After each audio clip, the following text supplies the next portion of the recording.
പ്രിയപ്പെട്ട അധ്യക്ഷൻ, വേദിയിലും സദസ്സിലുമുള്ള പ്രിയപ്പെട്ടവരെ, സഖാക്കളെ, സുഹൃത്തുക്കളെ, സഖാവ് കോടിയേരിയെ അനുസ്മരിക്കാൻ കൂടിയാണ് നാം ഇവിടെ ഒത്തുചേർന്നിട്ടുള്ളത്. കമ്മ്യൂണിസ്റ്റുകാർക്ക് അനുസ്മരണം എന്നത് ആചാരങ്ങളിൽ ആരംഭിക്കുകയും അനുഷ്ഠാനങ്ങളിൽ അവസാനിക്കുകയും ചെയ്യുന്ന ഒരു കെട്ടുകാഴ്ചയല്ല. എൻ്റെ ശബ്ദത്തിന് കുഴപ്പമുണ്ട് സാർ, കുഴപ്പമില്ല. എൻ്റെ ശബ്ദത്തിന് ഇത്തിരി കുഴപ്പമുണ്ട്, പേടിക്കണ്ട. ജലദോഷമാണ്, വയ്യാത്തതുകൊണ്ടാണ്. നോക്കാം, നമുക്ക് മെച്ചപ്പെടുമോ നോക്കാം. ആരെയാണോ അനുസ്മരിക്കുന്നത്, അവരുയർത്തിപ്പിടിച്ച മുദ്രാവാക്യങ്ങൾ, നടന്നു തീർത്ത സമരപഥങ്ങൾ, പിന്നിട്ട അഗ്നിരഥ്യകൾ അവരുടെ അഭാവത്തിലും അനാഥമാകാൻ സമ്മതിക്കില്ല എന്ന് ശാഠ്യം പിടിക്കലാണ് വിപ്ലവകാരികൾക്ക് അനുസ്മരണം. ഒരു ജനതയ്ക്ക് സംഭവിക്കാവുന്ന ഏറ്റവും വലിയ അപാകങ്ങളിലൊന്ന് അവർ മറവിയിലേക്ക് മറഞ്ഞു വീഴുന്നു എന്നതാണ്. മടി കൂടാതെ മറവിയുടെ മടിയിൽ ഉറങ്ങുന്നവരെ തങ്ങളുടെ എല്ലാ ആസുരതകളും ആകാശത്തോളം ഉയർത്തി അടക്കി ഭരിക്കാൻ അധികാരി വർഗത്തിന് അനായാസം കഴിയും എന്ന് ചരിത്രം രേഖപ്പെടുത്തിയിട്ടുണ്ട്. വർത്തമാനം അത് ഉച്ചത്തിൽ ഉച്ചരിക്കുന്നുമുണ്ട്. ഓർമ്മകൾ ഉണ്ടായിരിക്കണം എന്നത് ഒരു പഴയ സിനിമയുടെ പേര് മാത്രമല്ല. സകല ജനാധിപത്യ സുമനസ്സുകളും സ്വജീവിതത്തിൽ പറിച്ചു നടേണ്ടുന്ന ഒരു പ്രയോഗ സാധ്യത. അനുസ്മരണം എന്നത് ഭൂതകാലത്തിലേക്കുള്ള കേവലമായ ഒരു തീർത്ഥയാത്രയല്ല. മതി സാർ, വെച്ചുകൂട്ടണ്ട. ഇന്നത്തെ പ്രയാസപൂർണമായ അവസ്ഥയിൽ നിന്ന് പ്രതീക്ഷാനിർഭരമായ നാളെയിലേക്കുള്ള കാലുകൊള്ളുമെന്നറിഞ്ഞുകൊണ്ട് തന്നെ കനൽപാതകളിൽ അമർത്തിച്ചവിട്ടി നടത്തേണ്ടുന്ന സമരയാത്രയാണ്. സഖാവ് കോടിയേരി ഇന്നുണ്ടായിരുന്നെങ്കിൽ എങ്ങനെയാണ് ഇന്നത്തെ രാഷ്ട്രീയത്തെ വിലയിരുത്തുക, നമ്മളോട് വിളിച്ചു പറയുക എന്നാലോചിക്കുകയും ആ മഹാപർവ്വതത്തോളമായില്ലെങ്കിലും മൺതരിയോളമെങ്കിലും ആ നിലപാടിനോടൊപ്പം നെഞ്ചു ചേർത്ത് നിൽക്കാൻ പ്രതിജ്ഞ പുതുക്കുകയുമാണ് മറ്റെല്ലാ സഖാക്കളുടെയും എന്നതുപോലെ ദേശീയ മണ്ഡലം മുതൽ പ്രാദേശിക പ്രതലം വരെ സർവകാര്യങ്ങളിലും സ്ഫടികതുല്യ വ്യക്തതയോടെയുള്ള രാഷ്ട്രീയ നിലപാടുള്ള പാർട്ടിയാണ് CPIM. പേടിക്കണ്ട കേട്ടോ. സാർവദേശീയ എന്നൊക്കെ നേതാക്കൾ പറയാൻ തുടങ്ങുമ്പോൾ നമുക്ക് ദേഷ്യം പിടിക്കും. തുടങ്ങിയല്ലോ ചങ്ങാതി, ഇനി നിർത്തുവോ എന്നൊക്കെ തോന്നും. എന്റെ കാര്യത്തിൽ പേടിക്കണ്ട, പക്ഷെ പറയാണ്ടിരിക്കാൻ വയ്യ. അതുകൊണ്ട് 2 മിനിറ്റ് കൊണ്ട് പറയാം. ഒറ്റ കാര്യത്തെക്കുറിച്ച് ഇന്നൊരു ദേശീയ രാഷ്ട്രീയം പറയാം, എന്ന് എളുപ്പമുണ്ടാവും. മതി. പലസ്തീൻ പ്രശ്നത്തിൽ നമ്മുടെ പാർട്ടിയുടെ നിലപാടെന്താണ്? പേടിക്കണ്ട കേട്ടോ, 1 മിനിറ്റ് കൊണ്ട് തീർക്കും. ഒരാള് മറ്റൊരാളോട് പറഞ്ഞു, എന്നെ ഉറുമ്പ് കടിച്ചു. അപ്പൊ കേട്ട രണ്ടാമൻ പറഞ്ഞ ഒന്നാമനോട് ചോദിച്ചു, എന്നിട്ട് എന്ത് ചെയ്തു? അപ്പൊ ഒന്നാമൻ പറഞ്ഞു, എനിക്ക് ദേഷ്യം പിടിച്ചിട്ട് മണ്ണെണ്ണയൊഴിച്ച് കൂടോടെ അവറ്റകളെ കത്തിച്ച് കരിച്ചു കളഞ്ഞു ഞാൻ. അപ്പൊ രണ്ടാമൻ പറഞ്ഞു, നന്നായി അത്, അല്ലാണ്ട് എന്താ ചെയ്യ? ഇത് കേട്ടുകൊണ്ടിരുന്ന മൂന്നാമതൊരാൾ ഒന്നാമനോട് ചോദിച്ചു, നിങ്ങളെ എവിടുന്നാണ്, എപ്പോഴാണ്, എങ്ങനെയാണ്, എന്തിനാണ് ഉറുമ്പ് കടിച്ചത്? അപ്പൊ ഒന്നാമൻ മൂന്നാമനോട് പറഞ്ഞു, ഒരു 4 പറമ്പ് അപ്പുറത്ത് ആരാന്റെ പറമ്പിലെ പടിഞ്ഞാറേ മൂലക്കിലെ പിലാവിന്റെ ചോട്ടില് ഉറുമ്പിന്റെ കൂട്ടില് ഒരു കാര്യമില്ലാതെ കാലിട്ടിളക്കാൻ പോയപ്പോ എന്നെ ഉറുമ്പ് കടിച്ചതാണ്. നല്ലോണം ശ്രദ്ധിക്കണേ. 4 പറമ്പ് അപ്പുറത്ത് ആരാന്റേതാ പറമ്പ്, അവനാന്റേതല്ല. അവിടെ പടിഞ്ഞാറേ മൂലക്കൽ ഒരു പ്ലാവിന്റെ ചോട്ടില് ഉറുമ്പിന്റെ കൂട്ടില് ഒരു കാര്യമില്ലാതെ കാലിട്ട് കുത്തി ഇളക്കാൻ പോയപ്പോ അവിടുത്തെ ഉറുമ്പ് എന്നെ കടിച്ചതാ. കേട്ടുനിന്ന മൂന്നാമൻ ഒന്നാമനോട് പറഞ്ഞു, എടാ വൃത്തി കെട്ടോനെ, നിന്നെ കടിച്ചാ മതിയോ മൂർധാവിൽ കേറി മാന്തണ്ടേ? സഖാക്കളെ, കോടിയേരിയുടെ പാർട്ടിക്ക്, ചെങ്കൊടി പാർട്ടിക്ക് പലസ്തീൻ എന്ന വിഷയത്തിൽ ഉള്ള നിലപാടാണ് ഞാനിപ്പോ പറഞ്ഞത്. ഇപ്പൊ കൃത്യമായില്ലേ? ദേശീയ രാഷ്ട്രീയത്തിൽ നമ്മുടെ നിലപാടുകൾ ഇത്തിരി വിശദീകരിച്ചു പറയണം, ഒരു മിനിറ്റ് കൊണ്ട് തീരില്ല. സംസ്ഥാന രാഷ്ട്രീയത്തെക്കുറിച്ച് ചില കാര്യങ്ങൾ ഓടിച്ചു പറയാം. സഖാവ് മോഹനൻ സഖാവ് എത്തിയാൽ അദ്ദേഹം ആ ചുമതല ഏറ്റെടുക്കും. 11 കൊല്ലമായി നമ്മെ ഭരിക്കുന്നത് മോദിയാണ്. മോദിയുടെ ഭരണം എന്തു നൽകി നാടിന് എന്ന ചോദ്യത്തിന് ഉത്തരം ഇതാണ്: സകല മേഖലകളിലും സർവനാശം സമ്മാനിച്ച ദുർഭഗ ഭരണം എന്ന്. നമ്മുടെ നാടിന്റെ കാർഷിക മേഖല കരയാൻ പോലും കഴിയാതെ കരിഞ്ഞുണങ്ങി നിൽക്കുകയാണ്. ഇന്ത്യയുടെ വ്യാവസായിക മണ്ഡലം മരുപ്പറമ്പായിട്ട് ഒരു പതിറ്റാണ്ട് പിന്നിട്ടു. ഇന്ത്യ രാജ്യത്തിന്റെ അഭിമാനങ്ങളായിരുന്ന പൊതുമേഖലാ സ്ഥാപനങ്ങളെ കൊട്ട വിലയ്ക്ക് കണ്ടവർക്ക് വിറ്റു തുലയ്ക്കുന്നു നമ്മുടെ ഭരണകൂടം. ധനകാര്യമന്ത്രിയുടെ പേര് നിർമ്മല സീതാരാമൻ എന്നാണ്. എടുത്തോണ്ടിരിക്കുന്ന പണിക്കനുസരിച്ച് നാട്ടുകാരവരെ വിളിക്കുന്നത് വിൽപ്പന സീതാരാമെന്ന. കണ്ടതൊക്കെ വിൽക്കുക. ആകെ നടക്കുന്നത് മോദിക്ക് വേണ്ടിയുള്ള ഭള്ളു പറച്ചിലാണ്, തള്ളു പറയലാണ്. ഞാൻ കഴിഞ്ഞ ദിവസം കോഴിക്കോട്ട് ഒരു മാളിൽ പോയി, വലിയ സൂപ്പർ മാർക്കറ്റ്. അവിടെ ഭിത്തിയും വാതിലും ചില്ലുകൊണ്ട, ഗ്ലാസ് കൊണ്ട്. അപ്പൊ വാതിൽ ഏതാണ് ഭിത്തി ഏതാന്ന് കൺഫ്യൂഷൻ, ആശയക്കുഴപ്പമുണ്ടായിട്ട് ആളുകൾ പോയി മൂക്കുമുട്ടിച്ച് ചോര പൊട്ടിക്കണ്ടെന്ന് വിചാരിച്ചിട്ട് ഇങ്ങനെയുള്ള ആളുകളൊക്കെ ഒരു സ്റ്റിക്കർ എഴുതി വെക്കും വാതില്, ഡോറിൽ. പുഷ് പുൾ എന്നൊക്കെയാണ് ഇംഗ്ലീഷിൽ. തള്ളുക, വലിക്കുക എന്നാ മലയാളം. ഞാൻ ഡോറിൽ അങ്ങനെ ഒന്ന് കാണാഞ്ഞിട്ട് അവിടെ കാവല് നിൽക്കുന്ന ബംഗാളി ചെറുപ്പക്കാരനോട് ചോദിച്ചു, വലിയ കഷ്ടമുണ്ട് കേട്ടോ, എന്താ നിങ്ങൾ ഇങ്ങനെ ഒട്ടിച്ചു വെക്കാത്തത്? അപ്പൊ എന്നേക്കാൾ നന്നായി മലയാളം അറിയുന്ന ആ ചെറുപ്പക്കാരൻ എന്നോട് പറഞ്ഞു, നിങ്ങൾ ശ്രദ്ധിക്കാഞ്ഞിട്ടാ, ആ ഡോറിന്റെ മേലെ ഒരു സ്റ്റിക്കർ പതിച്ചിട്ടുണ്ട്, അത് നോക്കിയാൽ മതി. ഞാൻ നോക്കുമ്പോ മോദിയുടെ മോന്ത, അത് മതി. അങ്ങേരുടെ മോന്ത കണ്ടാൽ അറിയാം ഒരുമാതിരിപ്പെട്ട ആളുകൾക്കൊക്കെ തള്ളു. അതാ ഏർപ്പാട്. ഞാൻ ആക്ഷേപിക്കാൻ പറഞ്ഞതല്ല. മോദിയെ പ്രശംസിക്കാൻ വേണ്ടി അഖിലേന്ത്യാ അടിസ്ഥാനത്തിൽ ഉണ്ടാക്കിയ ഒരു സംഘടനയുടെ പേരാണ് നമോ. മുഴുവൻ പേരെന്താണെന്നറിയോ? നരേന്ദ്രമോദി എന്നാണ്. കഴിഞ്ഞ ദിവസം എന്റെ നാട്ടിൽ BJP-ക്കാരൻ തന്നെ പറഞ്ഞു, ഇങ്ങനെ പോയാൽ അധികം വൈകാതെ അതൊന്ന് ചുരുക്കി വിളിക്കേണ്ടി വരും. ഞാൻ ചോദിച്ചു, എങ്ങനെ? ആദ്യത്തതൊന്നും നീട്ടിയിട്ടും രണ്ടാമത്തതൊന്ന് ചുരുക്കിയിട്ടും. ഞാൻ ചോദിച്ചു, എന്താ അത്? നമോ എന്ന വാക്ക് നമോ എന്നാക്കണം എന്നാ അദ്ദേഹം പറഞ്ഞത്. ഞാൻ ആക്ഷേപിക്കാൻ പറയല്ല കേട്ടോ. മുതിർന്ന, എന്നേക്കാൾ പ്രായത്തിലും പാർട്ടിയിലും മുതിർന്നവർ ഇവിടെ ഉണ്ട്. അവരെന്നെ വഴക്ക് പറയും ഇനി അതിന്റെ ഫുൾ ഫോം പറഞ്ഞാൽ. നമോ എന്ന് വിളിക്കുന്ന നാവുകൊണ്ട് നാട്ടുകാര് നമോ എന്ന് വിളിക്കുന്ന ആ BJP-ക്കാരൻ പറഞ്ഞത്.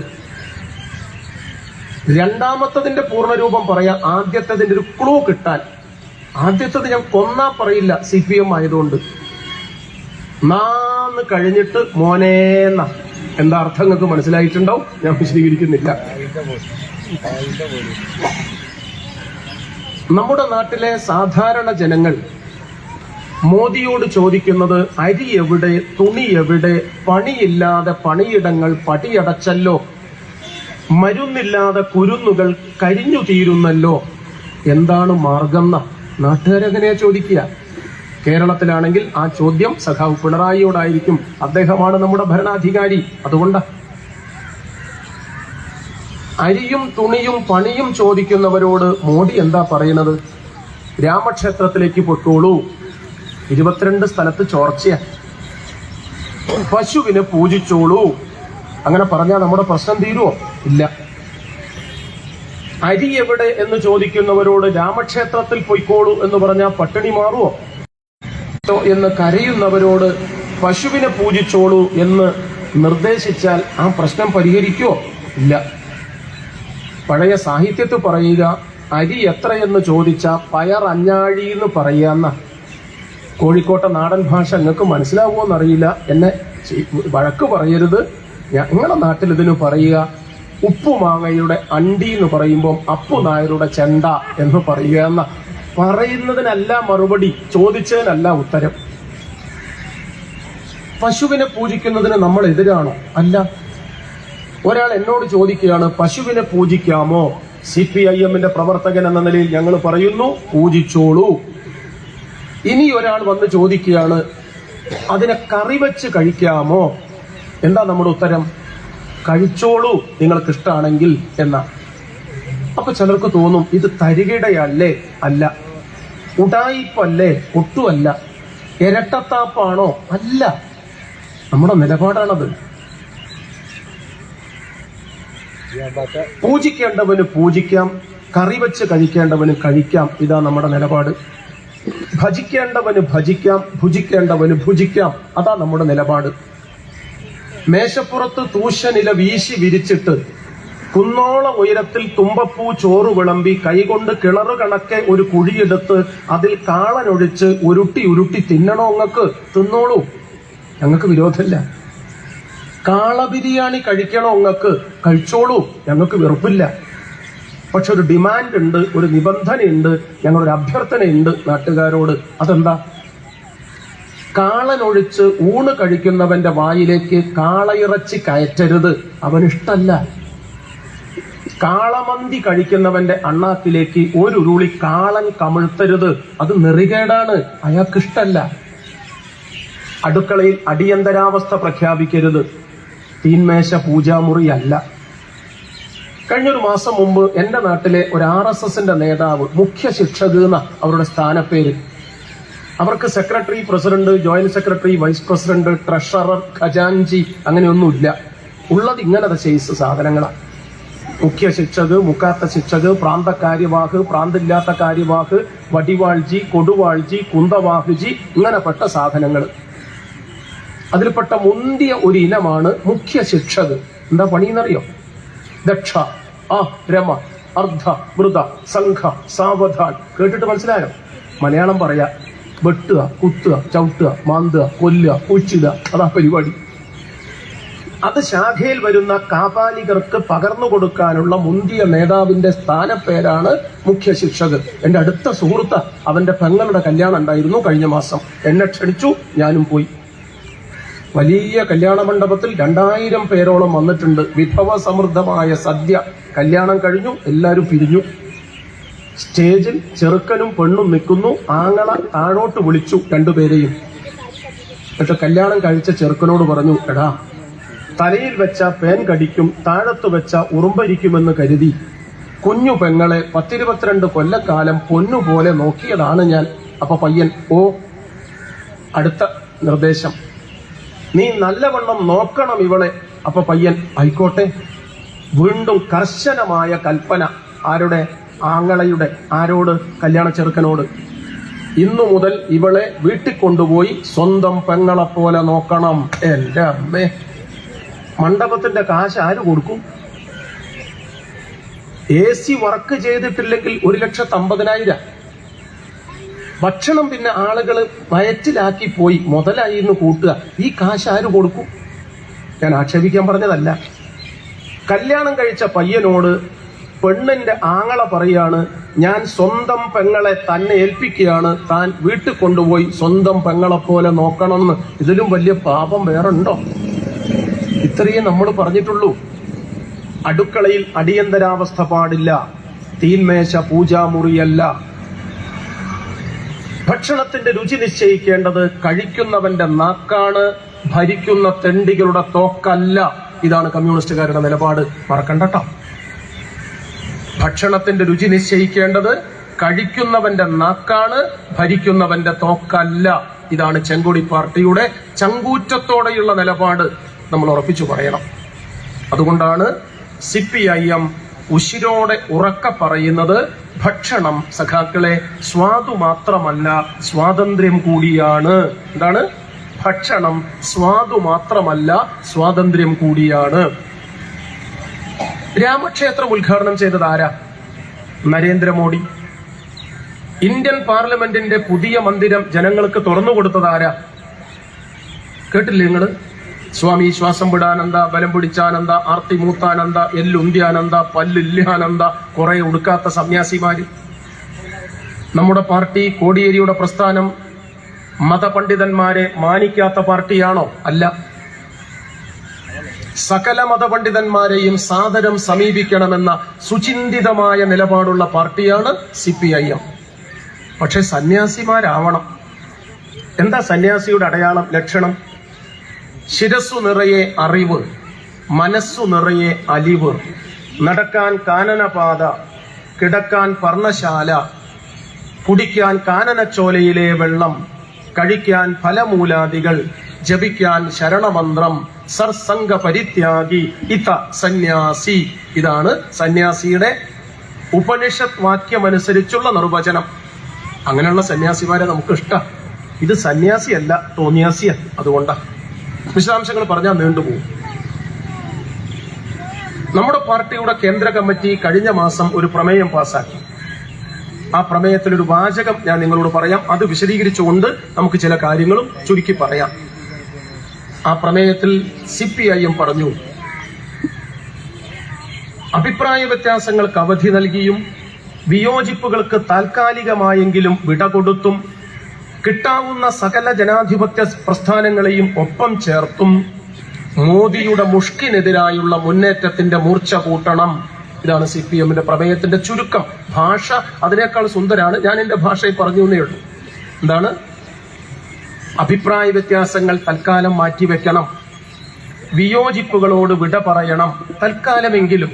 എന്നിട്ടോ കിട്ടാവുന്ന എല്ലാ ജനാധിപത്യ മതനിരപേക്ഷ പ്രസ്ഥാനങ്ങളെയും ഒപ്പം ചേർത്ത് മോദി ഭരണത്തിന്റെ ആസുരതയ്ക്കെതിരായ അശരണ ലക്ഷ്യങ്ങളുടെ പോരാട്ടത്തിന് വേഗം കൂട്ടണം, മുന കൂർപ്പിക്കണം.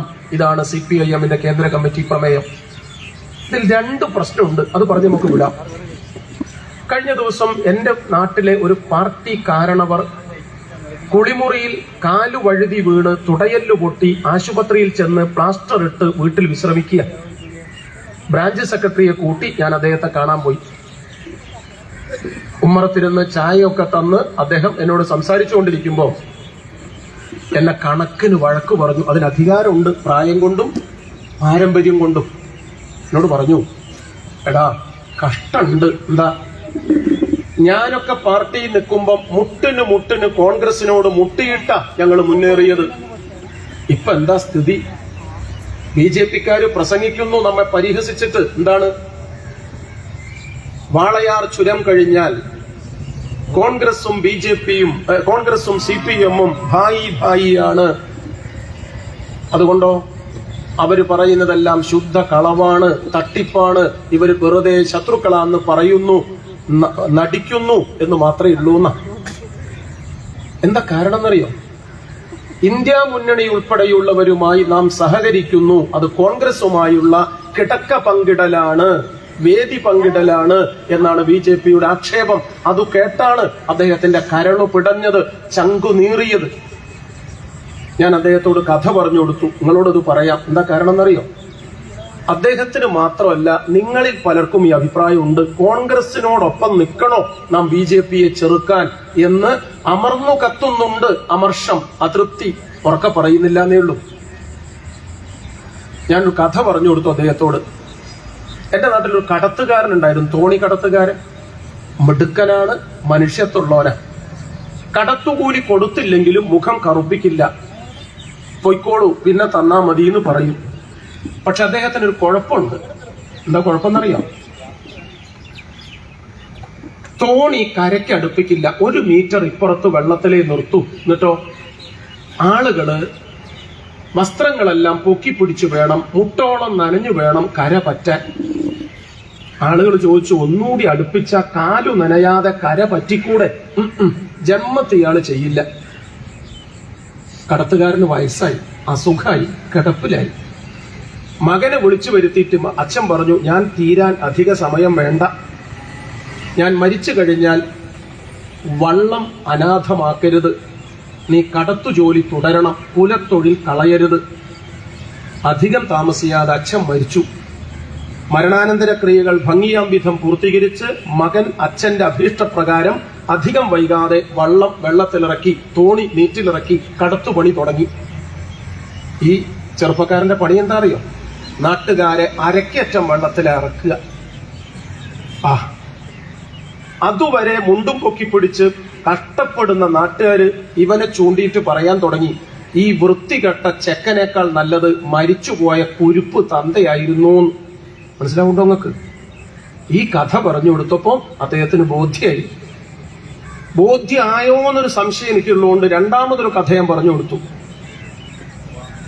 ഞാൻ അദ്ദേഹത്തിന്റെ വീട്ടിൽ പോകുന്നതിന് കുറച്ചു മുമ്പ് വീട്ടിൽ അടുക്കളയിൽ കയറി ഒരു കട്ടൻ ചായ ഉണ്ടാക്കിയവർക്കേ മനസ്സിലാവുള്ളൂ. അത് പകുതി വെള്ളം തിളച്ചു വന്നപ്പം ഗ്യാസ് തീർന്നു. ഏത് നേതാവായിട്ട് എന്താ ഗ്യാസ് തീർന്ന പെട്ടില്ലേ നമ്മള്? എന്റെ വീടൊരു നാട്ടിൻപുറത്താ. എന്റെ അടുക്കളയോട് ചേർന്ന് താർപ്പായ വലിച്ചു കെട്ടി ഒരു വിറക് പുരയുണ്ട് എന്റെ വീട്ടില്. നിങ്ങളുടെ വീട്ടിലൊക്കെ ഉണ്ടാവും ചിലർക്ക്. അവിടെ വിറക് അട്ടിയിട്ടിട്ടുണ്ട്. ഞാൻ ഗ്യാസ് തീർന്നപ്പം കത്തിക്കുന്ന അടുപ്പ് ഞങ്ങളുടെ നാട്ടിലുണ്ട്, വിറക് കത്തിക്കുന്ന അടുപ്പ് എന്റെ വീട്ടിലും ഉണ്ട്. അതിനുവേണ്ടി ഒരു കഷ്ണം വിറകെടുക്കാൻ വിറക് പുരയിലേക്ക് പോയതാ. അട്ടിവെച്ചതിൽ നിന്നും ഒരു കൊള്ളി വലിച്ചപ്പം ഒരു 2 മീറ്റർ അപ്പുറത്തു നിന്ന് ഒരു ശബ്ദം, ആരോ വിളിക്കുന്നത് പോലെ അങ്ങനെ ശബ്ദം. നോക്കുമ്പോ ആള് വിളിച്ചതല്ല. ഒരു 2 മീറ്റർ വലത്ത് മാറി ഒരു മൂർഖനും ഒരു നീർക്കോലിയും, ഇവിടെ എന്താ പറയാ, പുളവൻ, ആ വിഷമില്ലാത്ത ജീവി. ഞാൻ കയ്യിൽ കിട്ടിയ വടിയെടുത്ത് പത്തി പുടർത്തി നിൽക്കുന്ന മൂർഖന്റെ മൂർധാവിൽ ആവണ ശക്തി പ്രയോഗിച്ച് ആഞ്ഞടിച്ചു. മൂർഖൻ ചത്തുപോയി. അതിന്റെ അർത്ഥം എന്താ? അപ്പുറത്ത് കിടക്കുന്ന നീർക്കോലിനോട് അകത്ത് പെങ്ങളുടെ മകളുണ്ട്, കല്യാണപ്രായം എത്തി നിൽക്കുകയാണ്, താൻ അകത്ത് ചെന്ന് പറ്റുമെങ്കിൽ കല്യാണം ആലോചിച്ചോളൂ എന്ന് പുളവനോട് പറയലാണോ? അല്ല. നീർക്കോലിയെ പുളവനെയും തല്ലണ്ടതാ. എന്തേ തല്ലാഞ്ഞത്? നമുക്ക് കുറച്ച് സമയമേ ഉള്ളൂ, കയ്യിലൊരു കമ്പേ ഉള്ളൂ. മൂർഖന് പകരം പുളവനെ തല്ലാൻ വിവരക്കേട് കാണിച്ചാൽ പണം വിടർത്തി നിൽക്കുന്ന മൂർഖൻ മൂട്ടിൽ കൊത്തി മാളത്ത് പോവും. ഞാൻ അവിടുന്ന് മയ്യത്താവും, മരിച്ചു പോവും.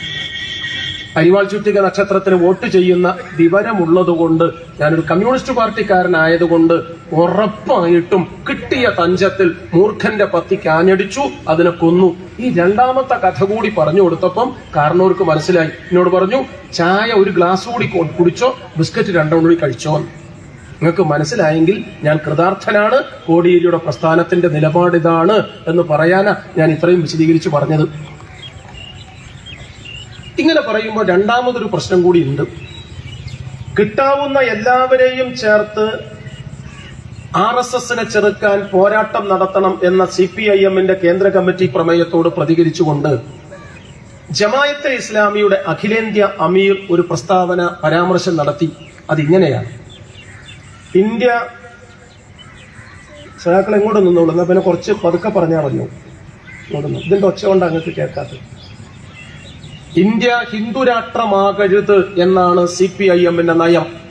അതെ, ഇന്ത്യ ഹിന്ദുരാഷ്ട്രമായിക്കൂടാ എന്നാണ് ജമായത്തെ ഇസ്ലാമിയുടെ നിലപാട്. ആയിരിക്കാം. എങ്കിൽ നമ്മൾ രണ്ടും മാറി മാറി മോദിക്കെതിരെ പോരാടുന്നത് എന്തിന്? ഒരുമിച്ചു ചേർന്ന് പൊരുതിക്കൂടെ? ഇതാണ് ചോദ്യം.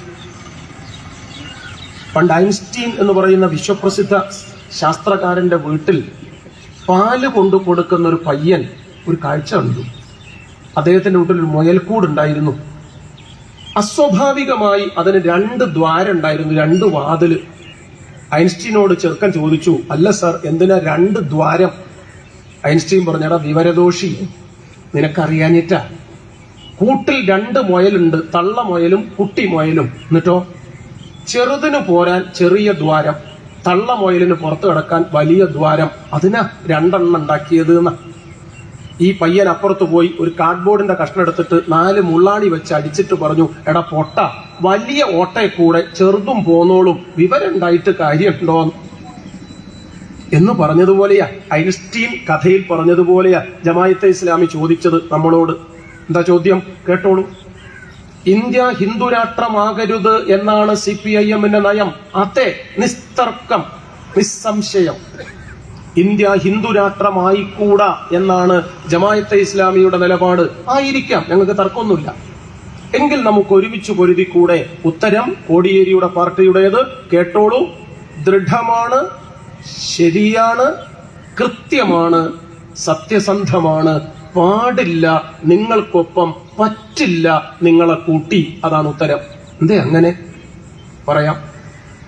1925 വിജയദശമി നാളിൽ, അത് ഇന്നലെയായിരുന്നു, ഉണ്ടാക്കിയ ദിവസം 925 വിജയദശമി സെപ്റ്റംബർ 27. ഈ വർഷം അത് ഒക്ടോബർ 2 ഇന്നലെ. 1925 വിജയദശമി നാളിൽ നാഗപ്പൂർ എന്ന് പറയുന്ന പട്ടണത്തിൽ വെച്ച് ഡോക്ടർ കേശവ ബലിറാം ഹെഡ്ഗവർ എന്ന് പറയുന്ന മനുഷ്യനാണ് രാഷ്ട്രീയ സ്വയം സേവക സംഘം എന്ന പ്രസ്ഥാനത്തിന് രൂപം നൽകിയത്. RSS എന്നാണ് അത് അറിയപ്പെടുന്നത് ചുരുക്കപ്പേരിൽ. പിറവി കൊണ്ടിട്ട് RSSന് പ്രായം ഇന്നലേക്ക് 100 തികഞ്ഞു. അന്നു മുതൽ ഇന്നുവരെ മുക്രയിട്ടും മൂക്കുചീറ്റിയും കയറു പൊട്ടിച്ചും അവർ ആക്രോശിക്കുന്നത് ഭാരതത്തെ ഹിന്ദുരാഷ്ട്രമാക്കലാണ് ഞങ്ങളുടെ പ്രഥമ ലക്ഷ്യം എന്നാണ്. തെറ്റിപ്പോവരുത് കേട്ടോ. ഭാരതത്തെ ഹിന്ദുരാഷ്ട്രമാക്കുക എന്ന്. ഇന്ത്യയെ അല്ല കേട്ടോ, തെറ്റിപ്പോണ്ട. വലിയ വ്യത്യാസമുണ്ട് അതിന്.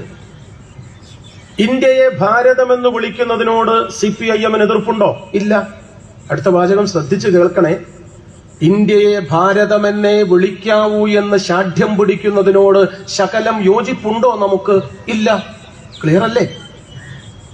ഇന്ത്യയെ ഭാരതമെന്ന് വിളിക്കാമോ? ആവാം. ഇന്ത്യയെ ഭാരതമെന്നേ വിളിക്കാവൂ എന്നാണോ? പറ്റില്ല. കലാകാരന്മാർ, സാഹിത്യകാരന്മാർ, കഥാകാരന്മാർ, നാടകക്കാർ, പ്രഭാഷകർ, പ്രസംഗകർ, സിനിമക്കാർ, പാട്ടെഴുത്തുകാർ തരാതരം പോലെ ഭാരതം, ഇന്ത്യ, ഇന്ത്യ, ഭാരതം എന്ന് വിളിക്കാറുണ്ട്. വിളിച്ചോട്ടെ, ഞങ്ങളും വിളിക്കും.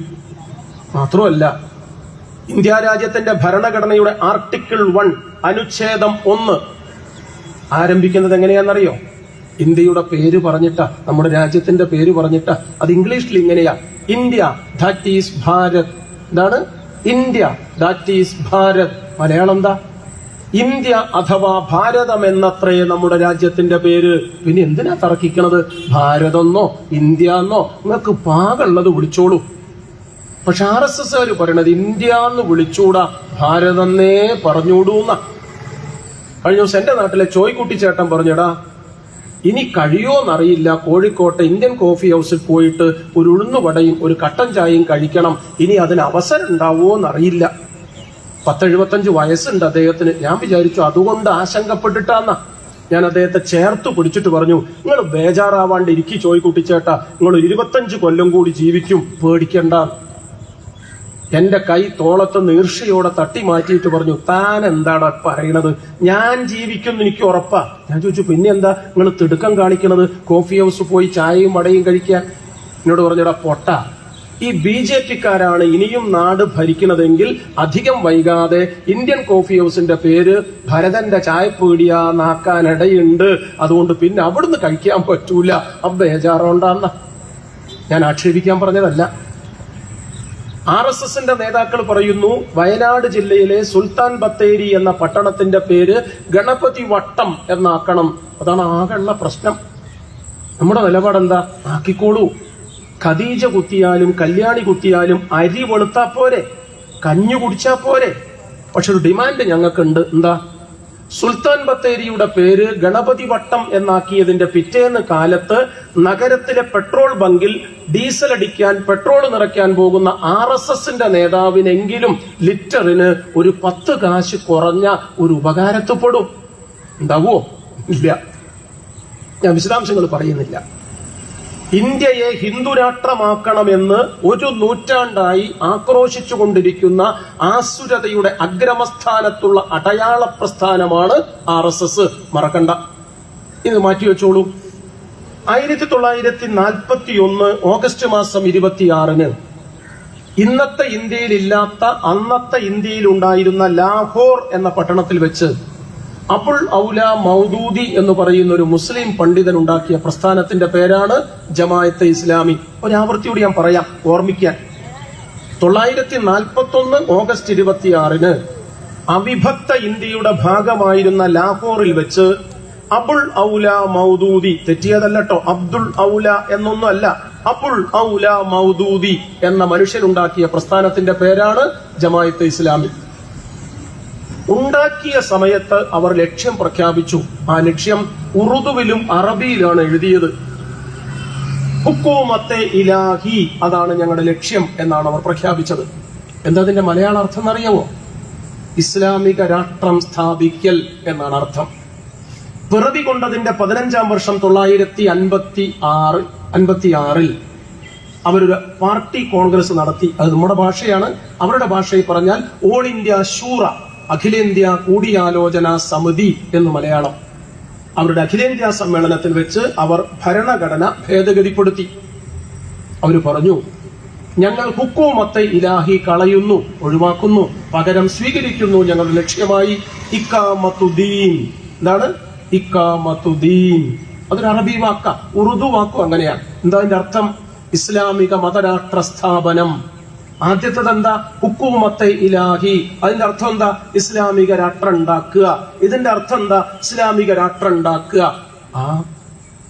ഒരാള് കവലയിൽ വെച്ച് ഒരു കാരനോട് ചോദിച്ചു, ചെറിയ കുട്ടിയോട്, മോനെ സമയം എത്രയായി? പയ്യൻ പറഞ്ഞു 4:30. കോളേജ് കഴിഞ്ഞ് ബസ്സിറങ്ങിയ ഒരു പത്രാസുകാരി പെൺകുട്ടി പറഞ്ഞു, അങ്ങനെ പറഞ്ഞാ പോരാ. അപ്പൊ കാരനോര് പറഞ്ഞു, എന്നാ എന്റെ മോള് പറയ്, ഇത്രയാ സമയം. കുട്ടി പത്രാസിലൂടെ പറഞ്ഞു, അപ്പൂപ്പ 4:30. അങ്ങനെയുണ്ട്. ആദ്യം ചെറിയ കുട്ടി എന്താ പറഞ്ഞ്? 4:30. ഈ പത്രാസുകാരി പെൺകുട്ടി എന്താ പറഞ്ഞ്? 4:30. ആദ്യം പറഞ്ഞോര് ശിക്ഷ ഉണ്ടോ? രണ്ടാമത് പറഞ്ഞോക്ക് പ്രൈസ് ഉണ്ടോ? ഇല്ല. പഴയ ശ്രീനിവാസന്റെ സിനിമയുടെ പേര് പോലെ നരേന്ദ്രൻ മകൻ ജയകാന്തൻ വക, എളാപ്പ മൂത്താപ്പ മക്കളാത്. അമ്മയും മോളും പെണ്ണ. ഇഖാമത്തുദ്ദീൻ, ഹുക്കൂമത്തെ ഇലാഹി, രണ്ടിന്റെയും അർത്ഥം സഖാക്കളെ ഇസ്ലാമിക മതരാഷ്ട്ര സംസ്ഥാപനം എന്ന. ഇനി നമ്മുടെ നയം പറയാം, ഇല്ലെങ്കിൽ നേരം പോവും. ഇന്ത്യ ഹിന്ദുരാഷ്ട്രമാകണം എന്നാക്രോശിക്കുന്ന RSSനെ ചെറുക്കാൻ, ഇന്ത്യ ഇസ്ലാമിക രാഷ്ട്രമായേ പറ്റൂ എന്ന് ശാഠ്യം പിടിക്കുന്ന ജമാഅത്തെ ഇസ്ലാമിയെ തലയിൽ കയറ്റി, തോളത്തിരുത്തി, ഒപ്പം ചേർത്ത്, ഒക്കത്തെടുത്ത് അവർക്കെതിരായി പോരാട്ടത്തിന് പോയാൽ നമ്മളെ സ്ഥിതി എന്താവും? കട്ടപ്പുകയാവും, കഷ്ടപ്പാടാവും. സംശയിക്കേണ്ട. ഇനി ഞാൻ പറയുന്നത് കേട്ടുങ്ങളിനെ കളിയാക്കരുത്, പരിഹസിക്കരുത്. എന്റെ വീട് ബസ് സ്റ്റോപ്പിൽ നിന്ന്, മെയിൻ റോഡിൽ നിന്ന് ഒരു 240 മീറ്റർ അകലെ, ഉള്ളില 10 ഫൂട്ട് വീതിയുള്ള റോഡേ ഉള്ളൂ. ഞങ്ങളുടെ പഞ്ചായത്ത്, ഞങ്ങളുടെ പാർട്ടിയാണ് ഭരിക്കുന്നത്. നല്ല കോൺക്രീറ്റ് ചെയ്ത റോഡാ. ഞങ്ങൾ 34 പേർക്ക് അതാണ് ആശ്രയം, ഈ 240 മീറ്ററിന് താമസിക്കുന്നവർക്ക്. എന്റെ വീട്ടിൽ നിന്ന് ഞാൻ ബൈക്ക് എടുക്കാതെ, വാഹനമെടുക്കാതെ കോഴിക്കോട്ടേക്ക് എന്റെ പാർട്ടി ഓഫീസിലേക്ക് മറ്റു കാര്യങ്ങൾക്കൊക്കെ പോകുമ്പോൾ നിങ്ങളൊക്കെ ചെയ്യുന്നത് പോലെ 2 വീലർ ഒന്നും എടുക്കുന്നില്ലെങ്കിൽ കുളിച്ച് വസ്ത്രം മാറി ഇറങ്ങിയാൽ 240 മീറ്റർ നടക്കും ഈ ചെറിയ വഴിയിലൂടെ. എന്നിട്ട് മെയിൻ റോഡിൽ ചെന്ന് ബസ് സ്റ്റോപ്പിൽ ബസ്സിന് കാത്തു നിൽക്കും. ബസ് വന്നാൽ അതിൽ കയറിപ്പോവും. അതാ നിങ്ങളും ചെയ്യുക, ഞാനും ചെയ്യുക. കഴിഞ്ഞ ആഴ്ച ഞാൻ ബൈക്കൊന്നും എടുക്കാതെ കോഴിക്കോട്ടേക്ക് എന്റെ പാർട്ടി ഓഫീസിലേക്ക് പോകാൻ ഇതുപോലെ വീട്ടിൽ നിന്ന് ഇറങ്ങി. 240 മീറ്ററേ ഉള്ളൂ കേട്ടോ നടക്കാൻ. ഞാനൊരു 100 മീറ്റർ നടന്നപ്പം, ഇനി കളിയാക്കരുത് കേട്ടോ, എന്നെ പരിഹസിക്കരുത്, എനിക്കൊരാശങ്ക. എന്താ? അരയിൽ അമർത്തി ചുറ്റിയെടുത്തിരുന്ന മുണ്ട് അഴിഞ്ഞു പോണുണ്ടോ? ഉടുത്തം കിട്ടിയോ നിങ്ങൾക്ക്? കോഴിക്കോട്ടെ ഭാഷയെ പറഞ്ഞ ഉടുത്ത മുണ്ട് ഊരയിൽ നിന്ന് ഊരിപ്പോണുണ്ടോ എന്നൊരു ഉത്കണ്ഠ. എന്ത് കമ്മിറ്റിയിലായിട്ടെന്താ? ഉടുത്തത് ഊരിപ്പോയാ ഉളുപ്പില്ലാണ്ടാവൂലേ? ഏത് പാർട്ടിയായിട്ടെന്താ? ഞാൻ ആകെ നിന്ന് വിറക്കാൻ തുടങ്ങി, വെപ്രാളപ്പെട്ടു, വിറയ്ക്കാൻ തുടങ്ങി.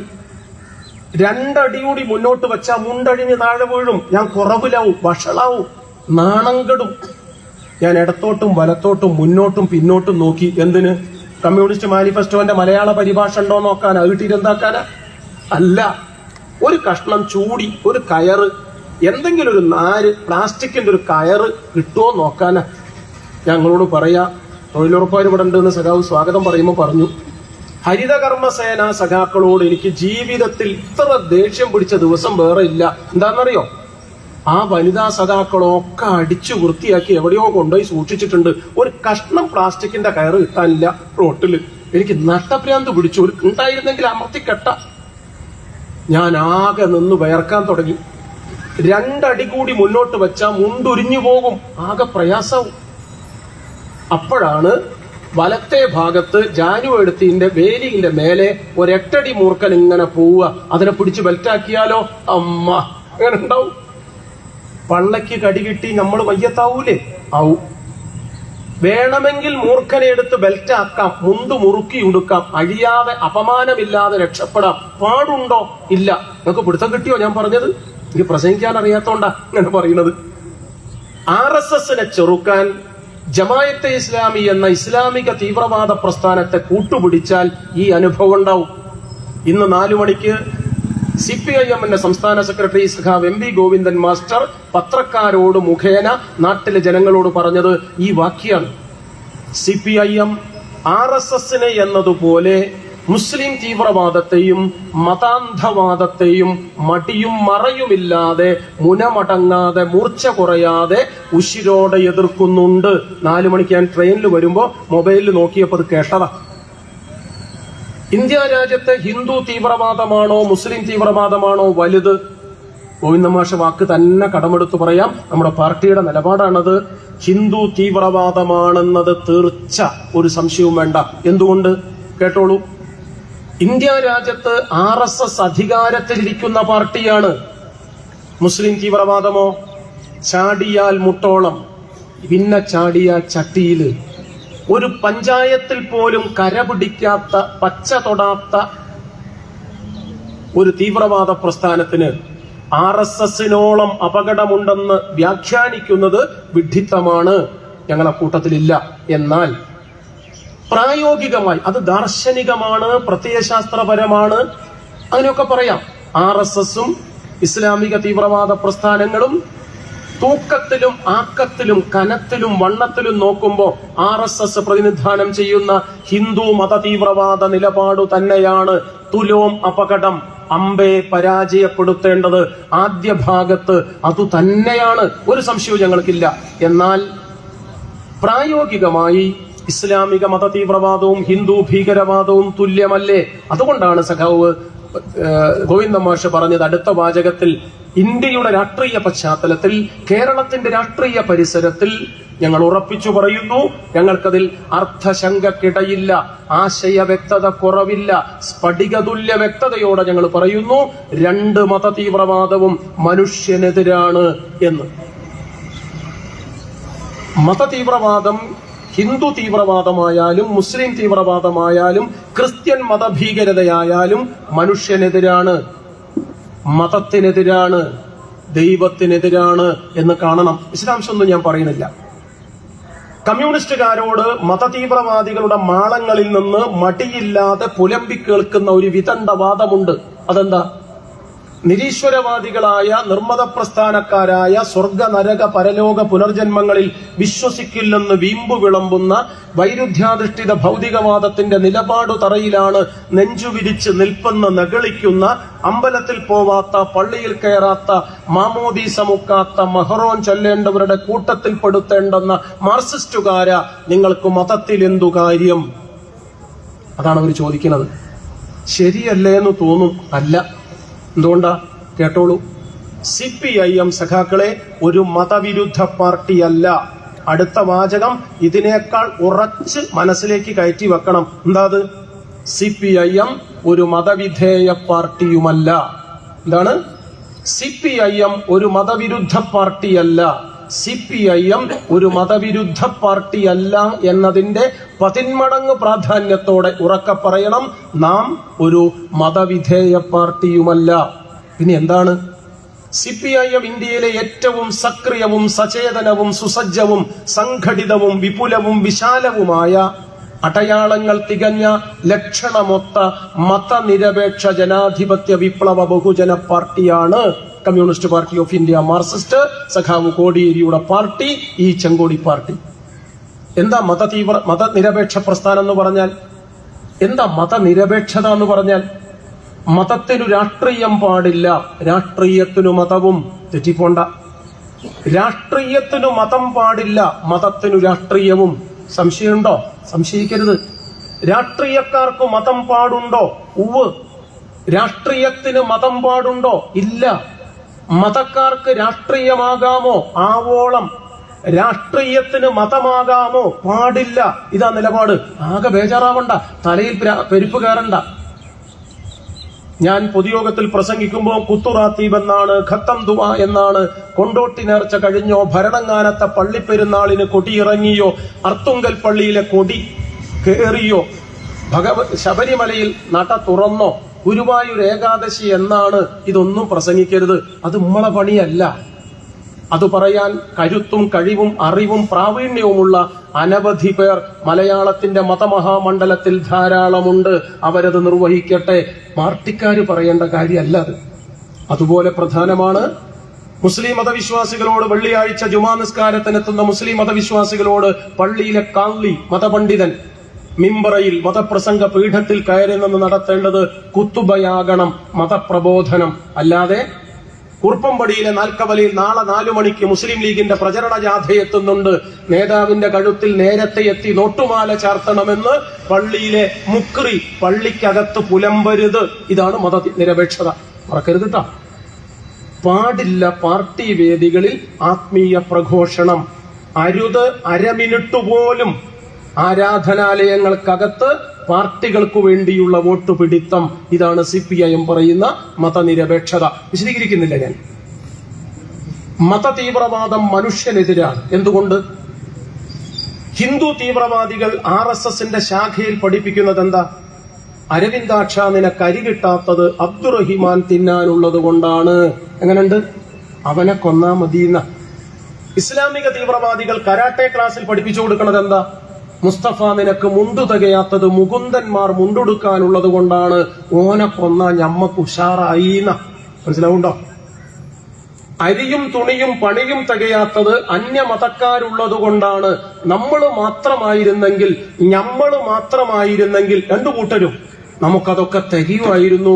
അപ്പോഴോ അന്യമതക്കാരന്റെ അട്ടിവയറു തകർക്കാൻ കത്തിക്ക് മൂർച്ച കൂട്ടണം, വാളിന്റെ കാന്തി വർദ്ധിപ്പിക്കണം, കുന്തം കൂർപ്പിക്കണം. ഇതാണ് അവർ പഠിപ്പിച്ചുകൊണ്ടിരിക്കുന്നത്. അതുകൊണ്ട് മനുഷ്യന്റെ പ്രശ്നങ്ങളെക്കുറിച്ചല്ല മത തീവ്രവാദികൾ അരമിനിട്ട് പോലും അവലോകനം ചെയ്യുന്നത്, തരിമ്പ് പോലും ചിന്തിക്കുന്നത് എന്ന് പറയണം. മനുഷ്യവിരുദ്ധമാണ്, മാനവികതയ്ക്കെതിരാണ് മത തീവ്രവാദം. രണ്ടാമത്തതോ, മത തീവ്രവാദവും വർഗീയതയും മതത്തിനെതിരാണ്. അങ്ങനെ പറഞ്ഞ എന്താ? ലോകത്തിലെ ഒരു മത തീവ്രവാദിയും മതവിശ്വാസി അല്ല. ലോകത്തിലെ ഒരു മത തീവ്രവാദിക്കും മനസ്സിൽ മരുന്നിനെടുക്കാൻ പോലും മതബോധമുണ്ടാവില്ല. തിരിച്ചോ, പ്രപഞ്ചത്തിലെ ഒരു മതവിശ്വാസിയും സഖാക്കളെ മത തീവ്രവാദത്തിന്റെ ഏഴയലത്തെത്തി നോക്കാൻ പോലും സന്നദ്ധനുമാവില്ല. ഇതാണ് നമ്മുടെ പാർട്ടിയുടെ നിലപാട്. എന്താണ്? മതത്തിനു ഭീകരതയില്ല, ഭീകരവാദിക്കു മതവും. ഇതാണ് നമ്മുടെ നിലപാട്. ലോകത്തിലെ ഒരു മത തീവ്രവാദിയും മതവിശ്വാസിയല്ല. പത്തണയ്ക്ക് കത്തി വാങ്ങി കുത്തിവാങ്ങും പാകിസ്ഥാൻ അല്ലെങ്കിൽ ഖബറിസ്ഥാൻ എന്ന് മുദ്രാവാക്യം വിളിച്ച് മുസൽമാന് പ്രത്യേക രാജ്യം വാങ്ങിപ്പോയ മനുഷ്യന്റെ പേരാണ് മുഹമ്മദ് അലി ജിന്ന. അയാൾ മുസ്ലിമാണോ? അല്ല. എനിക്ക് തെറ്റിയതല്ല, ബോധപൂർവം പറഞ്ഞതാ. ജന്മം കൊണ്ട് ജിന്ന മുസൽമാനാണ്, ഉമ്മയ്ക്കും ബാപ്പയ്ക്കാ പിറന്നത്. നാമം കൊണ്ട് ജിന്ന പോരിശയുള്ള മുസൽമാനാണ്, ഉശിരുള്ള പേരാ മുഹമ്മദ് അലി. പക്ഷെ കർമ്മം കൊണ്ട് കഴഞ്ചും ജിന്ന മുസൽമാനായിരുന്നില്ല. 5 നേരം നിസ്കരിക്കണം മുസൽമാൻ. ഞാൻ എന്റെ കോഴിക്കോട്ടെ നാടൻ ഭാഷയെ പറയാം. വലിയൊരുനാളും വെള്ളിയാഴ്ചയും ഒരുമിച്ച് വന്നിട്ട് പോലും ചങ്ങാതി അതിന് മെനക്കെട്ടിട്ടില്ല. ജീവിതത്തിൽ ഒരിക്കലും നിസ്കരിച്ചിരുന്നില്ല മുഹമ്മദ് അലി ജിന്ന. പന്നിയിറച്ചി തിന്നരുത് മുസൽമാൻ, കടുത്ത കുറ്റമാണ്. വയറു നിറച്ചും കഴിക്കുമായിരുന്നു മുഹമ്മദ് അലി ജിന്ന പന്നിമാംസം. നബി തിരുമേനിയുടെ പ്രസിദ്ധമായ വചനങ്ങളിൽ ഒന്ന്, സകല തിന്മകളുടെയും മാതാവാണ് മദ്യം എന്നാണ്. കള്ളു കുടിക്കരുത് എന്നാണ് അതിന്റെ കാതല്. വയറു നിറച്ചു മോന്തുമായിരുന്നു മുഹമ്മദ് അലി ജിന്ന. മുന്തിയ ബ്രാൻഡ് ഓസിന് കിട്ടിയാൽ നാടൻ പട്ട കാശ് കൊടുത്തിട്ടും. ജിന്ന സാഹിബിന്റെ സഹോദരി ആയിഷ ജിന്ന എഴുതിയ അനിയന്റെ ജീവചരിത്ര പുസ്തകമുണ്ട്, ജിന്ന ദ ലാസ്റ്റ് ഫേസ്. ആ പുസ്തകം വായിച്ചാൽ മതി. ഇവിടെ അത് പ്രസക്തമല്ലാത്തതുകൊണ്ട് ഞാൻ പറയുന്നില്ല. കുറുപ്പുംപടിയിൽ അത്രമേൽ പ്രസക്തമല്ല അതെന്നതുകൊണ്ട് ഞാൻ നീട്ടുന്നില്ല. അത് ജീവിതത്തിലൊരിക്കലും മുസ്ലിം ആയിരുന്നില്ല മുഹമ്മദ് അലി ജിന്ന. നമ്മുടെ നാട്ടിലെ SDPIക്കാർ വിളിക്കുന്ന മുദ്രാവാക്യങ്ങൾ കേട്ടിട്ടുണ്ടോ? സ്വസമുദായത്തിൽ നിന്നും ഇണകളെ സ്വീകരിക്കുന്നതാണ് അള്ളാഹുവിങ്കൽ അഭികാമ്യം. അല്ലാഹ് ഇതൊക്കെ പറയുമ്പം ഡിവിഷൻ SDPI സെക്രട്ടറിയുടെ കഴുത്തിന്റെ ഈ ഭാഗം ജപ്പാൻ കുടിവെള്ള പൈപ്പിന്റെ വണ്ണ പൊട്ടി മരിക്കുന്ന തോന്നുക, അവസ്മാരിളകിയിട്ട് ഞരമ്പ് പൊട്ടിയിട്ട്. പറഞ്ഞതിന്റെ അർത്ഥം എന്താ? അരവിന്ദാക്ഷന്റെ മകൾ ആതിരയെ അബ്ദുറഹിമാന്റെ മകൻ അഫ്സൽ കല്യാണം കഴിച്ചാൽ കെട്ടണ രണ്ടിനെയും നമ്മൾ വെട്ടും. അത് ഇസ്ലാമിനെതിരാന്ന അന്യമതത്തിൽ നിന്ന് കല്യാണം കഴിക്കുന്നത്. ജിന്ന സാഹിബിന്റെ ഭാര്യയുടെ പേരെന്താന്ന് ചോദിച്ചു നോക്ക് വെറ്റകളോട്. ആയിഷ അല്ല, ഖദീജ അല്ല, രത്തീഭായ് അഥവാ റൂട്ടിയ. ഏതാ മതം? പാർസിയ. ജിന്നയ്ക്കും റൂട്ടിയയ്ക്കും ഒരു മോള ഉണ്ടായത്. എന്താ കുട്ടീന്റെ പേര്? ദിന, DINA. ദിന കല്യാണം കഴിച്ചത് 23-ാമത്തെ വയസ്സിലാ. എന്താ പുയ്യാപ്പിളന്റെ പേര്? അഫ്സൽ, അഹമ്മദ്, അബൂബക്കർ, അബ്ദുള്ള, മുസാഫർ, മുജീബ്, മുനീർ, മുഹമ്മദ്, മുസ്തഫ അല്ല, നൽവിൻ വാടിയ. അൽഹംദുലില്ലാഹ്, മതം മുസ്ലിം അല്ല. കറകളഞ്ഞ ക്രിസ്ത്യാനിയാണ്, 4 തികഞ്ഞ നസ്രാണിയാണ്. തെറ്റാണോ? അല്ല. ചോദ്യം ഇസ്ലാമിക ഭീകരവാദികളോടാണ്. സഖാക്കളെ, നാം അറിയണം, മുസൽമാന്റെ പേര് പറഞ്ഞ് രാഷ്ട്രം വാങ്ങിപ്പോയ പാകിസ്ഥാന്റെ പിതാവ് ജീവിതത്തിൽ ഒരിക്കലും മുസ്ലിം മതാനിയായി ആയിരുന്നില്ല. ഏതുപോലെ ഇന്ത്യയിലെ ഹിന്ദു രാഷ്ട്രവാദത്തിന്റെ തലതൊട്ടപ്പനും തമ്പുരാനുമായ വിനായക ദാമോദര സവർക്കർ ജീവിതത്തിൽ ഒരിക്കലും ഹിന്ദു മതവിശ്വാസിയായിരുന്നില്ല എന്നതുപോലെ മറക്കണ്ടട്ടോ. RSSന്റെ മൂത്താപ്പയാണ് വിനായക ദാമോദര സവർക്കർ. സതീശനോട് ചോദിച്ചാൽ വേഗം മനസ്സിലാവും. VD സതീശൻ, പറവൂർക്കാരൻ, നമ്മളെ പ്രതിപക്ഷ നേതാവ്. കുറച്ചു മുമ്പ് VD സവർക്കറുടെ ചിത്രത്തിനു മുന്നിൽ ചന്ദനത്തിരി കത്തിച്ച് നെയ്വിളക്കിലെ തിരികൊളുത്തി ഭവ്യതയോടെ കുമ്പിട്ട് നിന്ന് കൈകൂപ്പി നിന്ന മനുഷ്യന്റെ പേരാണ് VD സവർക്കർ, അല്ല VD സതീശൻ. അയാളോട് കോൺഗ്രസ്സുകാരെന്നെ ചോദിച്ചു, സതീശൻ സാറെ എങ്ങനെ വേണ്ടിയിരുന്നോ? ആ പൊട്ടം പറഞ്ഞു, ഇനീഷ്യൽ കേട്ടപ്പോ എന്റെ കുടുംബത്തിൽ പെട്ടതാന്ന് വിചാരിച്ചു പോയതാണ്. VD സവർക്കറുടെ മുഴുവൻ പേര് വിനായക ദാമോദര സവർക്കർ എന്ന. VD സതീശന്റെ മുഴുവൻ പേര് വിവരവും ധാരണയില്ലാത്ത മന്ദബുദ്ധി എന്നാന്ന് പറഞ്ഞത് ഞാനല്ല, K സുധാകരന. എന്റെ മക്കെട്ടുകാരണ്ട. സമയമുണ്ടെങ്കിൽ ഞാൻ പറയാം, കേരള രാഷ്ട്രീയം പറയുമ്പോൾ. ആ VD സവർക്കറാണ് ഹിന്ദു രാഷ്ട്രത്തിന്റെ അടിത്തറ പാകിയ ആശയത്തിന്റെ ആണിക്കല്ല് RSSന് സംഭാവന ചെയ്തത്.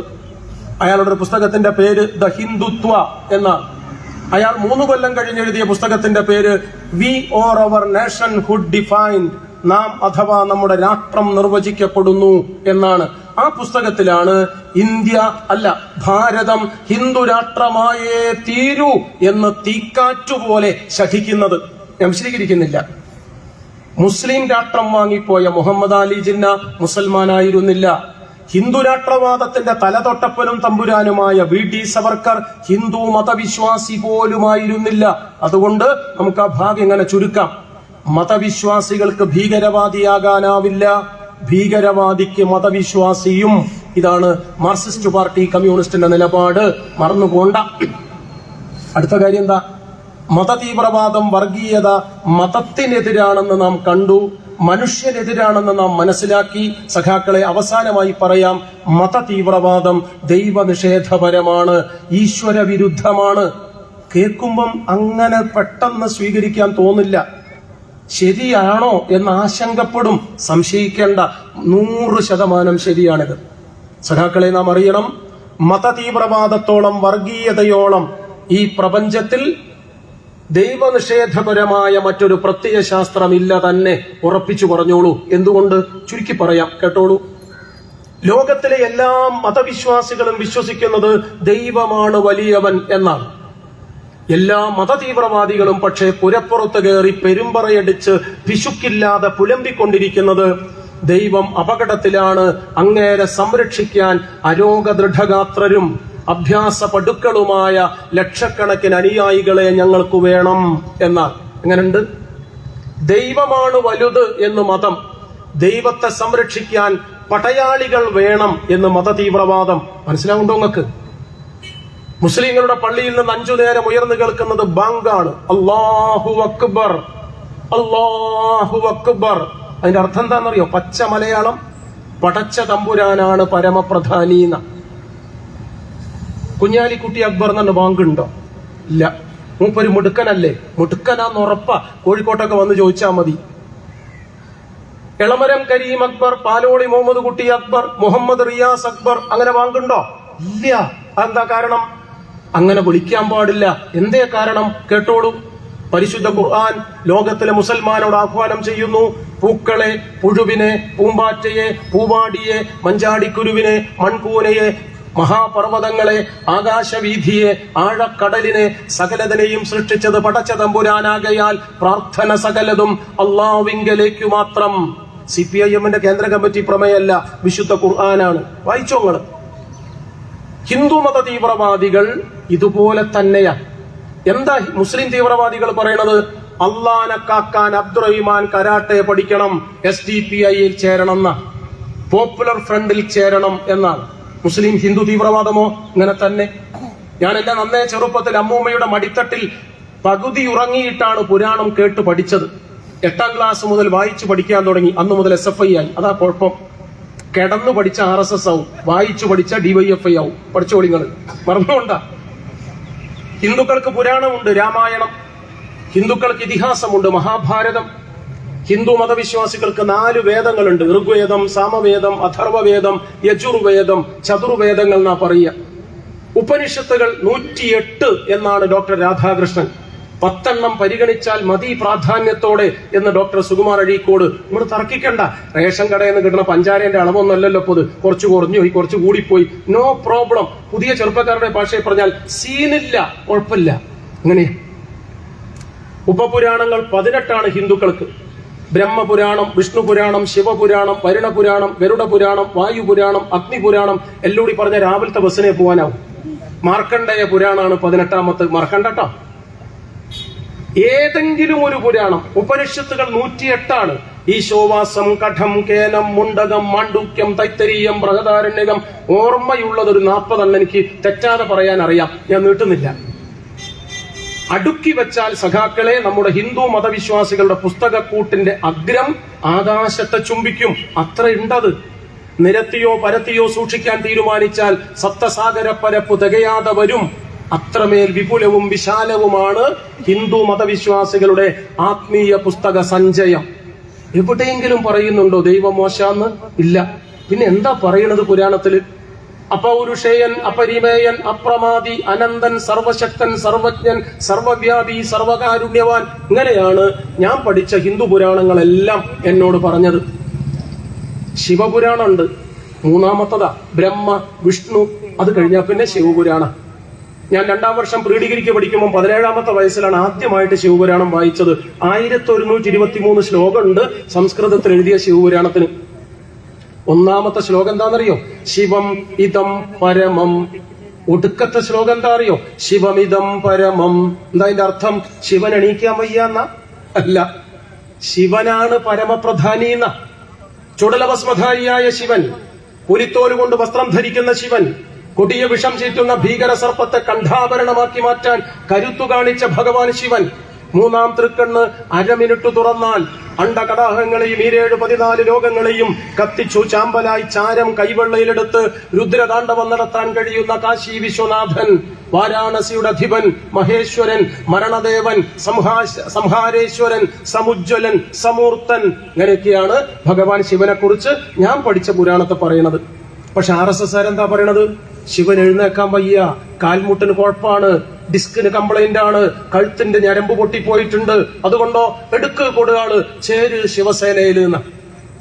അള്ളാനെ കാക്കാൻ അബ്ദുറഹിമാൻ NDF-ൽ ചേരണം, ശിവനെ കാക്കാൻ ശിവദാസൻ ശിവസേനയിൽ വരണം. നോക്കൂങ്ങള്, പടച്ചവനെ കാക്കാൻ പടപ്പുകൾ പടപുറപ്പെടണമെന്നാണ് ഈ പരീക്ഷകൾ പുലമ്പുന്നത്. സഖാക്കളെ, പടച്ചവനെ കാക്കാൻ പടപ്പുകൾ പടപുറപ്പെടണം, പടയാളികളാകണമെന്ന് പുലമ്പുന്നതിനേക്കാൾ ദൈവനിഷേധപരമായ, ഈശ്വരവിരുദ്ധമായ, മതവിരോധപരമായ, ആത്മീയതയ്ക്കെതിരായ മറ്റൊരു ചിന്തയില്ല ഈ ലോകത്ത്. ഈശ്വരവിശ്വാസത്തിന്റെ, മതബോധത്തിന്റെ, ദൈവഭയത്തിന്റെ കടുകുമണിയുടെ പകുതിയെങ്കിലും കരളിൽ കാക്കുന്ന ഒരു മതവിശ്വാസിക്കും മതതീവ്രവാദിയാകാനാവില്ല എന്ന് നാം തിരിച്ചറിയണം. എന്തുകൊണ്ട്? മതതീവ്രവാദത്തിന് മതബോധമില്ല, മതവിശ്വാസികൾക്ക് തീവ്രവാദവുമില്ല. അത് നാം ഉറപ്പിച്ചു പറയണം. അതുകൊണ്ട് മതതീവ്രവാദത്തിന്റെ മസ്തകം തകർക്കാനുള്ള മനുഷ്യന്റെ പോരാട്ടത്തിന്റെ മുൻപന്തിയിൽ മുഖമുയർത്തി നിൽക്കേണ്ടത് ഇടതുപക്ഷക്കാരല്ല, യുക്തിവാദികളല്ല, നിരീശ്വരവാദികളല്ല, ചെങ്കൊടി പാർട്ടിക്കാരല്ല, പിന്നെയോ എല്ലാ വിഭാഗങ്ങളിലും പെടുന്ന മതവിശ്വാസികളായ സത്യസന്ധരായ മനുഷ്യരാണ്, സാധാരണ ജനങ്ങളാണ്. എന്തുകൊണ്ട്? അത് മതത്തിനും ദൈവത്തിനുമെതിരാണ് എന്നതുകൊണ്ട്. ഞങ്ങളുണ്ട് മുന്നിൽ. എന്തുകൊണ്ട്? അത് മനുഷ്യനെതിരാണ് എന്നതുകൊണ്ട്. മാനവികതയുടെ മഹാപ്രത്യയശാസ്ത്രമാണ് മാർക്സിസം എന്നതുകൊണ്ട്. ഈ പ്രായോഗികമായി പറഞ്ഞാലോ, ഈ രാജ്യത്തെ ജനങ്ങൾ ചോദിക്കുന്നത് അരിയും പണിയും എവിടെ എന്നാണ്, തുണിയില്ലല്ലോ എന്നാണ്, മരുന്നില്ലല്ലോ എന്നാണ്. അങ്ങനെ ചോദിച്ചാൽ ഈ മോദി കേൾക്കുന്നുണ്ടോ? ഇല്ല. അമിത്ഷാ കേൾക്കുന്നുണ്ടോ? ഇല്ല. അബ്രഹാം ലിങ്കൺ ചരിത്രപ്രസിദ്ധമായി നടത്തിയ ഒരു പ്രസംഗമാണ് Gettysburg speech.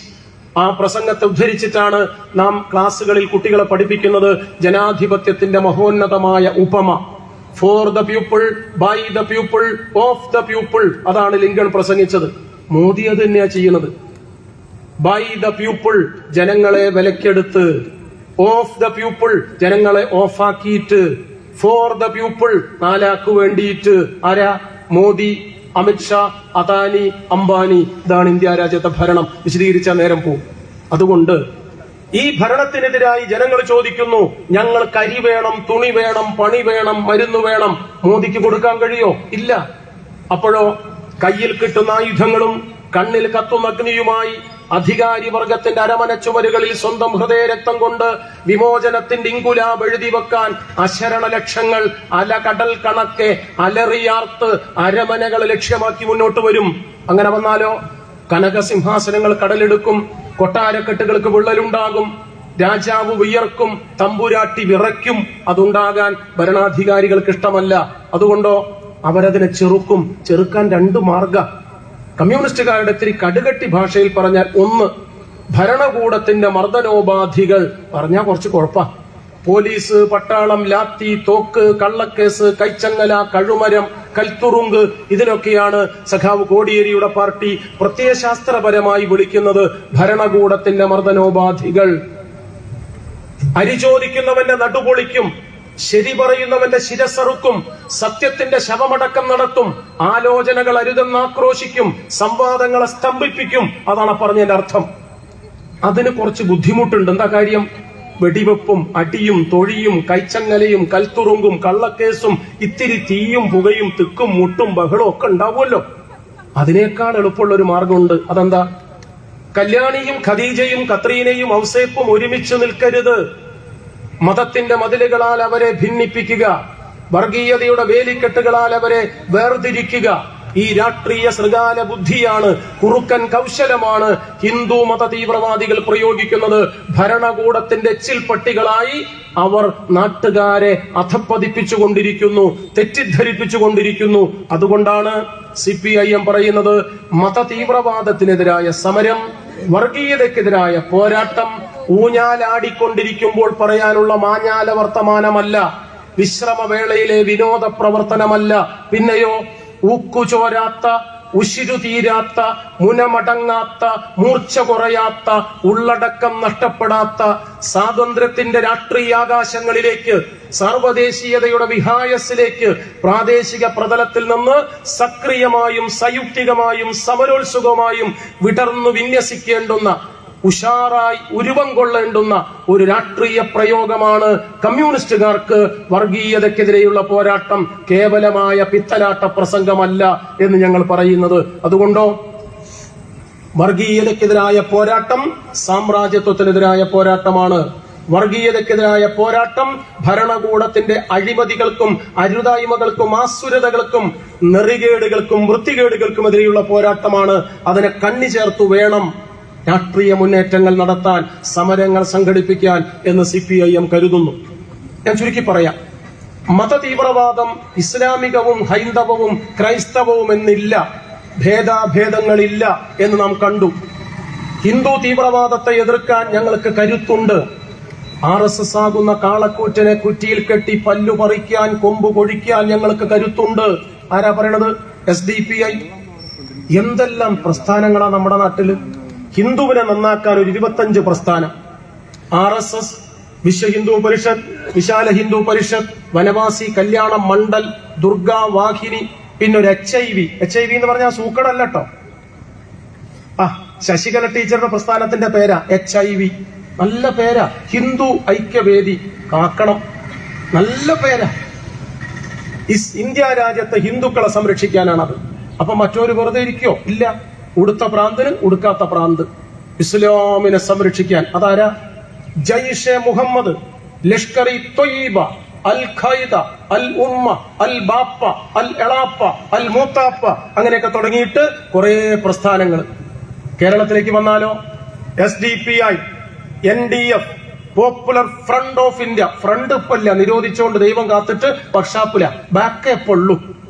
Popular front of India, എന്തെല്ലാം സംഘടനയാ. Islamic study circle, Islamic study constable, Islamic study sub inspector. ഇങ്ങോട്ട് ഇറങ്ങുക ഇസ്ലാമിനെ കാക്കാൻ. ഇസ്ലാമിന്റെ ഇസ്സത്ത് സംരക്ഷിക്കാനുള്ള ജിഹാദിന്റെ രണഭൂമികളിൽ ഷഹീദാവുന്നവന്റെ രക്തത്തുള്ളികൾ തെല്ലും പാഴായി പോവുകയില്ല. മരിച്ചു മൈശ്രയിൽ ചെന്നാൽ, പരലോകത്തെത്തിയാൽ അള്ളാന്റെ തൊട്ടടുത്തു സീറ്റ് ചുവന്നൊട്ടകങ്ങളെക്കാൾ വലിയ സമ്മാനം നിങ്ങളെ കാത്തിരിക്കുന്നുണ്ട് എന്ന് ഇസ്ലാമിക ഭീകരവാദികളുടെ പ്രസംഗം. അതിന്റെ അർത്ഥം എന്താ? ഇവിടെ ചത്താലും അവിടെ സീറ്റുണ്ട് എന്ന.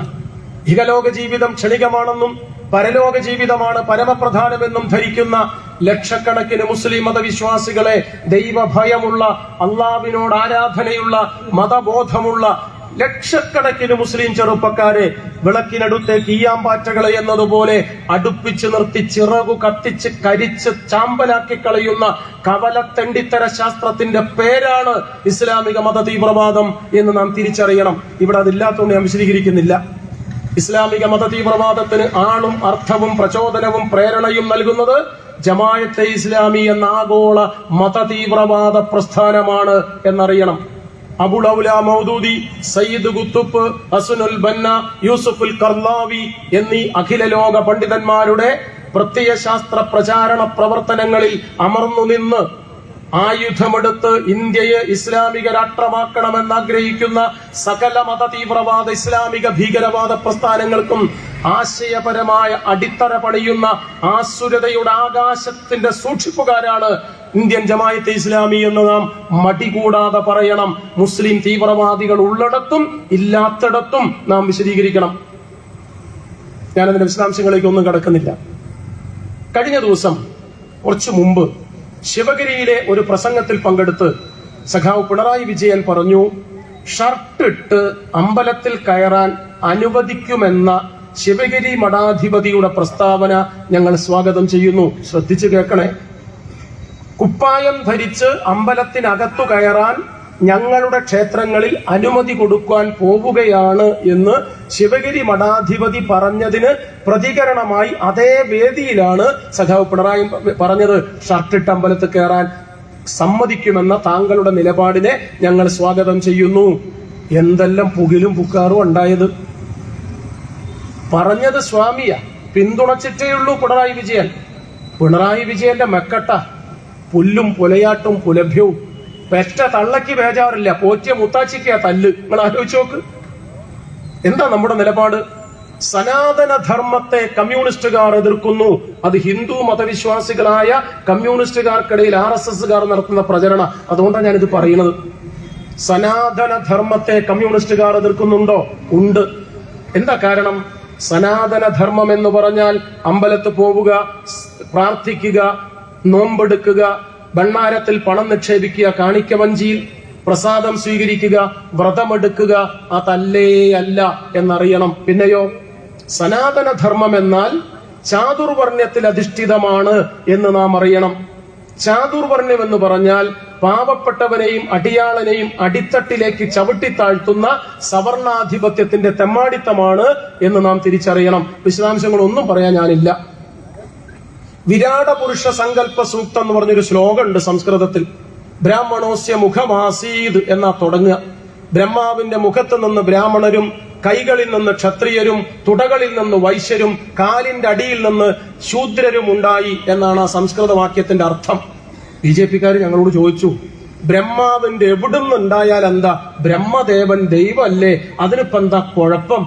അങ്ങനെ ചോദിച്ച ഒരാളോട് ഞാൻ തിരിച്ചു ചോദിച്ച ഒരു സെമിനാർ വേദിയിൽ വെച്ച്, അങ്ങനെയെങ്കിൽ ബ്രഹ്മാവിന് മുടി, പല്ല്, നഖം, കാല്, പാദം അങ്ങനെയൊന്നുമില്ല.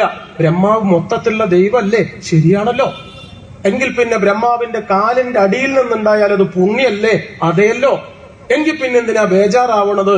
ആണെങ്കിൽ ഞങ്ങൾ ചോദിച്ചു കമ്മ്യൂണിസ്റ്റുകാർ RSSകാരോട്, നമുക്ക് ഈ ശ്ലോകം ഒന്ന് തലതിരിച്ചിട്ടാലോ? ബ്രഹ്മാവിന്റെ മുഖത്ത് നിന്ന് ശൂദ്രന്മാരും കാലിൽ നിന്ന് ബ്രാഹ്മണരും ഉത്ഭവിച്ചു എന്ന് ചോദിച്ചാലോ? ശ്ലോകം ചൊല്ലിയാലോ? അപ്പൊ കേട്ടോൻ പറഞ്ഞു അത് സമ്മതിക്കില്ല. ഇതാണ് ചാതുർവർണ്ണ്യം. കമ്മ്യൂണിസ്റ്റുകാർ വിശ്വാസത്തിനെതിരല്ല, വിശ്വാസ ഭീകരതയ്ക്കെതിരാണ്. മറക്കണ്ട.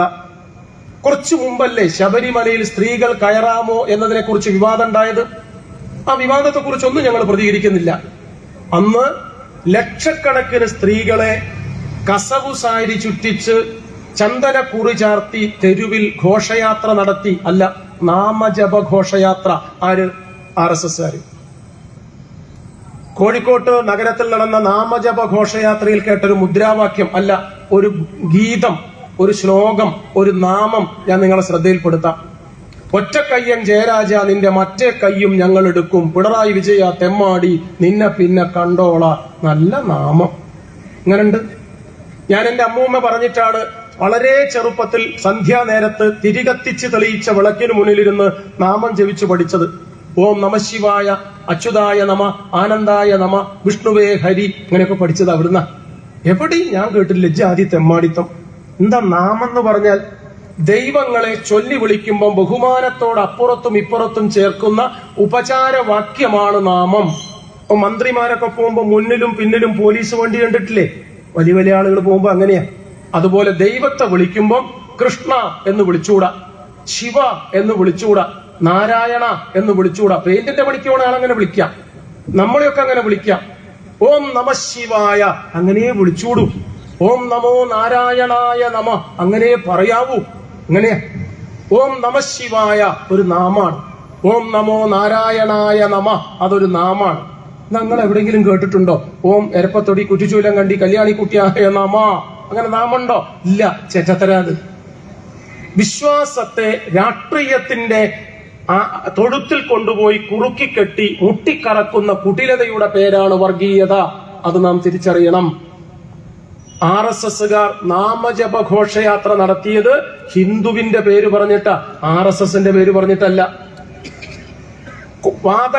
പാചകവാതകം കുഴലിലൂടെ കൊണ്ടുപോകുന്ന പദ്ധതിയുടെ പേരായിരുന്നു ഗെയിൽ പൈപ്പ് പദ്ധതി. ഞങ്ങളുടെ കോഴിക്കോട് ജില്ലയിൽ അതിനെതിരായി സമരം നടത്തിയത് ജമാഅത്തെ ഇസ്ലാമിയ. അവര് ആയിരക്കണക്കിന് പർദ്ദയിട്ട മുസ്ലിം സ്ത്രീകളെ വെള്ളിയാഴ്ച ജുമാ നിസ്കാരത്തിന് ടാറിട്ട നിരത്തുകളിൽ എത്തിച്ച് നിസ്കാരം നടത്തിച്ചു. സമരല്ല.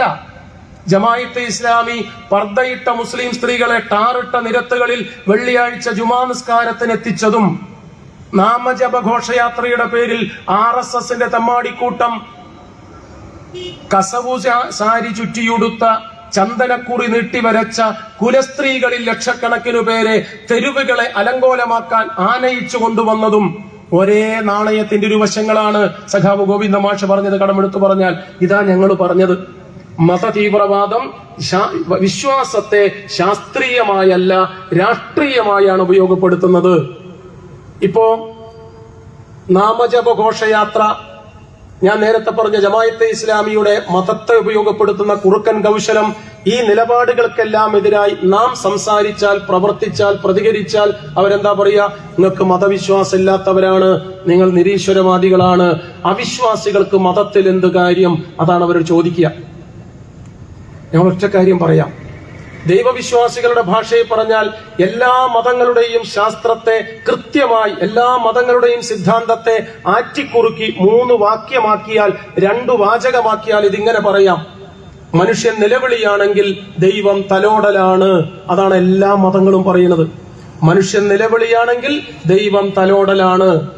മനുഷ്യൻ നിലവിളിയാണെങ്കിൽ ദൈവം തലോടലാണെങ്കിൽ ആ വാക്യത്തെ അംഗീകരിച്ചുകൊണ്ട് തന്നെ ചെങ്കൊടി പാർട്ടി ചങ്കൂറ്റത്തോടെ, അഭിമാനത്തോടെ, അല്പം അഹങ്കാരത്തിന്റെ മേമ്പൊടി ചേർത്ത് പറയാൻ ആഗ്രഹിക്കുന്നു: മനുഷ്യൻ നിലവിളിയും ദൈവം തലോടലുമാണെങ്കിൽ ഈ പ്രപഞ്ചത്തിലെ ഒന്നാമത്തെ ദൈവം ഈ ചെങ്കൊടി പാർട്ടിയാണ്, കമ്മ്യൂണിസ്റ്റ് പാർട്ടിയാണ് എന്ന് ഉറക്കെ പറയാൻ ഞങ്ങൾക്ക് തെല്ലും മടിയില്ല.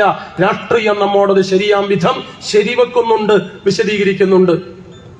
ആചാര ലംഘനം നടത്തുന്നവരാണ് കമ്മ്യൂണിസ്റ്റുകാർ എന്നാണ് അവർ പറയുന്നത്. ശബരിമല പ്രശ്നം നടന്നപ്പം വത്സൻ തില്ലങ്കേരിയും ശശികല ടീച്ചറും കെ സുരേന്ദ്രനും നടത്തിയതുപോലെയുള്ള ആചാര ലംഘനം ആരെങ്കിലും നടത്തിയോ? 18-ാം പടിക്ക് പുറംതിരിഞ്ഞുകൊണ്ട് മാത്രമേ ഇറങ്ങുമ്പം പാടുള്ളൂ എന്നാണ് ആചാരം. 18-ാം പടിയുടെ മുന്നിൽ തടിച്ചുകൂടിയ ആയിരക്കണക്കിന് RSSകാരെ വത്സൻ തില്ലങ്കേരി എന്ന RSSന്റെ ക്രിമിനൽ സംഘ നേതാവ് അഭിവാദ്യം ചെയ്തത് 18-ാം പടിക്ക് മുകളിൽ കയറി നിന്ന് പുറംതിരിഞ്ഞു നിന്നുകൊണ്ടല്ല, അഭിമുഖമായി നിന്നുകൊണ്ടാണ്. ആചാര ലംഘനല്ലേ?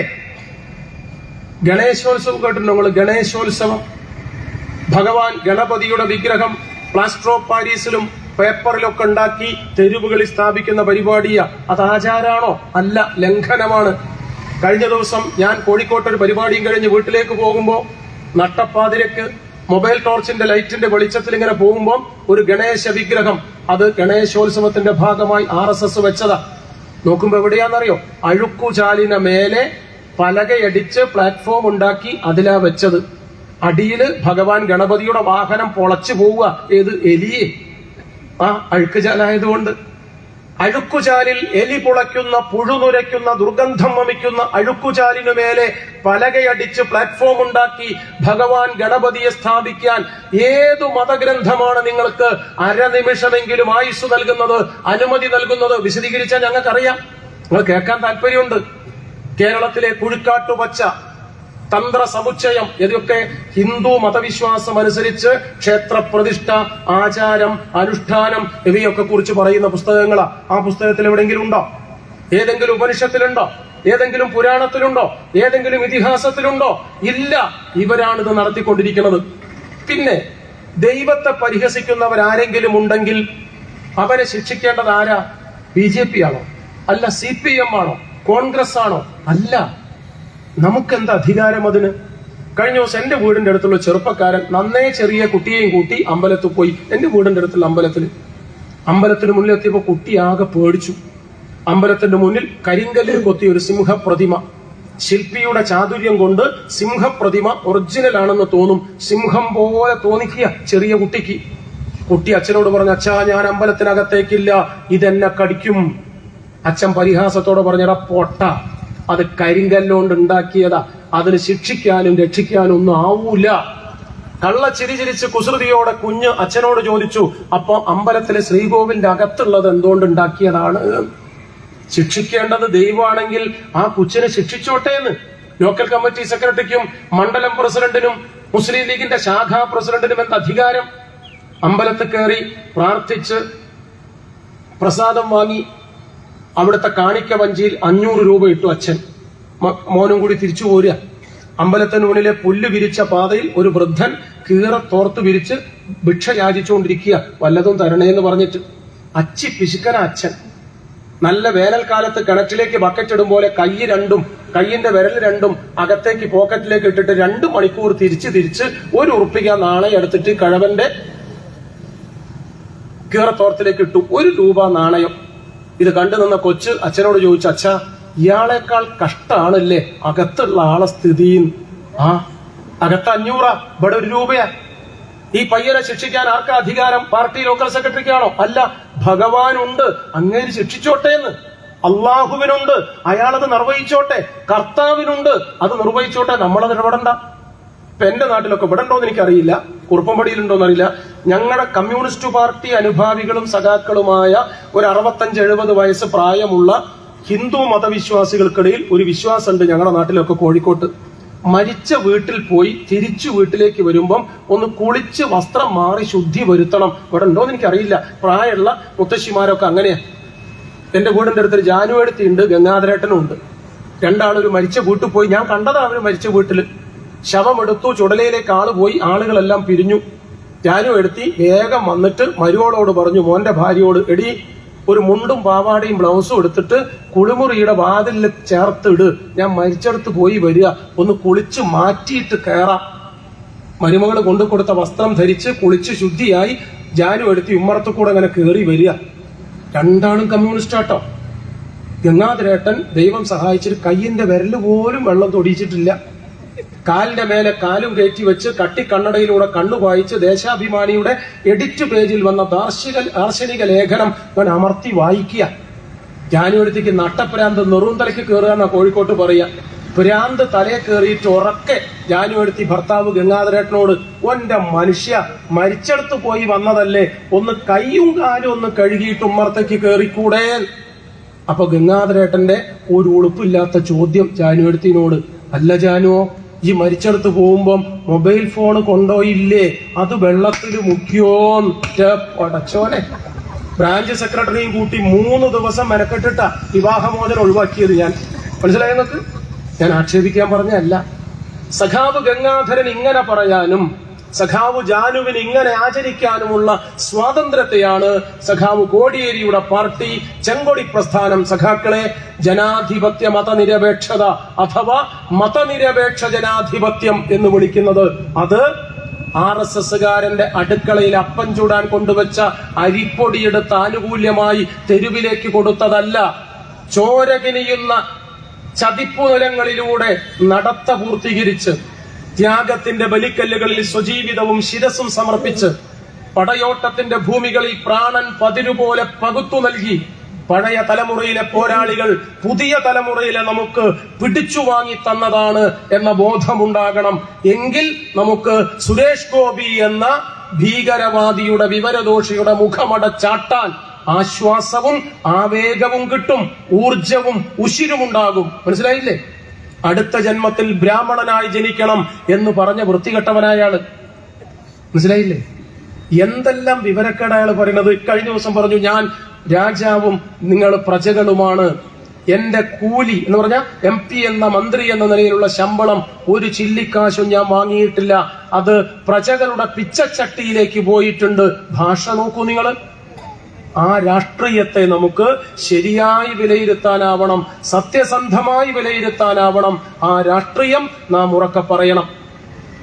കമ്മ്യൂണിസ്റ്റ് പാർട്ടിക്കാർ സംസാരിക്കുമ്പോൾ ഹിന്ദു മതവിശ്വാസത്തിന് നേരെ മാത്രമേ കുതിര കയറാറുള്ളൂ, മുസ്ലിങ്ങൾക്കെതിരായി ഒന്നും മിണ്ടാറില്ല, വോട്ട് പോകുന്നു പേടിച്ചിട്ടാണ് എന്ന് RSSകാർ ഹിന്ദു മതവിശ്വാസികളായ സഖാക്കളുടെ ചെവിയിൽ മന്ത്രിക്കാറുണ്ട്.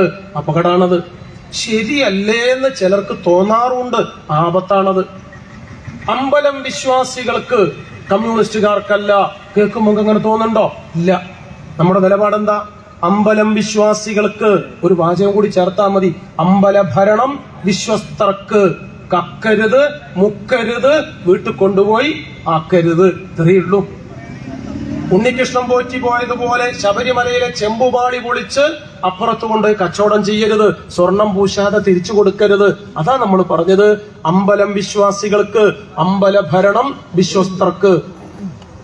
മുസ്ലിം തീവ്രവാദികളെ പോലെ തന്നെ നമ്മുടെ നാട്ടിൽ പ്രവർത്തിക്കുന്നു കാസ. അതിന്റെ പേര് വിശദീകരിച്ച് ഞാൻ പറയുന്നില്ല.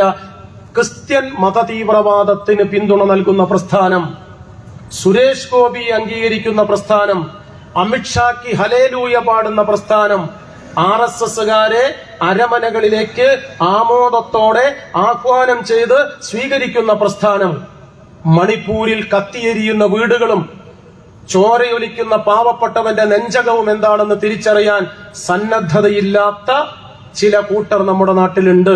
അത് തെറ്റൊന്നല്ല, അവരോട് നമുക്ക് പറഞ്ഞു കൊടുക്കണം. എല്ലാ ക്രിസ്ത്യാനികളും അങ്ങനെയാണോ? അല്ല. എന്നാൽ ചില പള്ളിയിലച്ചന്മാരുടെ നേതൃത്വത്തിൽ അവിധത്തിലുള്ള പ്രവർത്തനം നടക്കുന്നില്ലേ? ഉവ്. കഴിഞ്ഞ ലോക്സഭാ തെരഞ്ഞെടുപ്പിൽ വയനാട് പാർലമെന്റ് മണ്ഡലം BJP സ്ഥാനാർത്ഥിയുടെ പ്രകടന പത്രിക പ്രകാശനം ചെയ്തത് മാനന്തവാടി അതിരൂപത അധ്യക്ഷനാണ്. അറിയാതെ പോകരുത് കേട്ടോ. കഷ്ടം. നിങ്ങൾ ആലോചിച്ച് നോക്കൂ. പണ്ട് ടാഗോർ പറഞ്ഞൊരു കഥയുണ്ട്. മരം വെട്ടാൻ കാട്ടുകൊള്ളക്കാരൻ കോടാലിയുമായി വരുമ്പോ മരങ്ങൾ നിന്ന് പ്രതിഷേധിക്കുമത്രേ. ടാഗോർ സാഹിത്യകാരനായതുകൊണ്ട് സാഹിത്യ ഭാഷയിലാ പറഞ്ഞത്. പിക്കറ്റിങ്ങും കലക്ട്രേറ്റ് മാർച്ചും നടത്തിയിട്ട് ആ മരം പ്രതിഷേധിക്കുക അല്ല, കാവ്യാത്മകമായി സർഗാത്മകമായി. എങ്ങനെയത്? നിന്നിടത്തുനിന്ന് മരം കൊമ്പും ചില്ലയിട്ട് ഇങ്ങനെ കുലുക്കും. എന്നെ വെട്ടരുത് വെട്ടരുത് എന്ന് പറഞ്ഞിട്ട് കാട്ടാളനോട്. എന്നാൽ കുലുങ്ങാതെ, പ്രതിഷേധിക്കാതെ, പ്രതികരിക്കാതെ ചില മരങ്ങൾ ഇങ്ങനെ ഭവ്യതയോടെ നിൽക്കുത്രേ. അതെന്താ കാരണം? മോശമായിട്ടല്ല, വെട്ടിക്കോട്ടയച്ചിട്ടല്ല. എന്താ കാരണം എന്നറിയുങ്ങള്? ഈ മരം വെട്ടി വെളുപ്പിക്കാൻ വരുന്ന കാട്ടുകള്ളന്റെ കയ്യിൽ, കൊള്ളക്കാരന്റെ കയ്യിലുള്ള കോടാലിയില്ലേ, കോടാലിയുടെ പിടിത്തം, കോഴിക്കോട്ട് അങ്ങനെയാ പറയാ, കോടാലിക്കൈ മരത്തിന്റേതാ. ഈ മന്ദബുദ്ധി നോക്കുമ്പോൾ വിചാരിക്കുകയാണ് ഇതിന്റെ എളാപ്പേന്റെ മോനാണ്, മൂത്താപ്പേന്റെ കുട്ടിയാണ്, വല്യച്ഛന്റെ മോനാണ്, ഇതും മരം കൊണ്ടല്ലേ ഇന്നെ വെട്ടൂല എന്നാ. മനസ്സിലായോ നിങ്ങൾക്ക്? ഈ രാഷ്ട്രീയം നാം തിരിച്ചറിയണം. അതുകൊണ്ടാണ് അബ്ദുള്ള കുട്ടി BJP പോയത്. അതുകൊണ്ടാണ് കേന്ദ്രമന്ത്രി കുര്യൻ ഉണ്ടാവുന്നത്.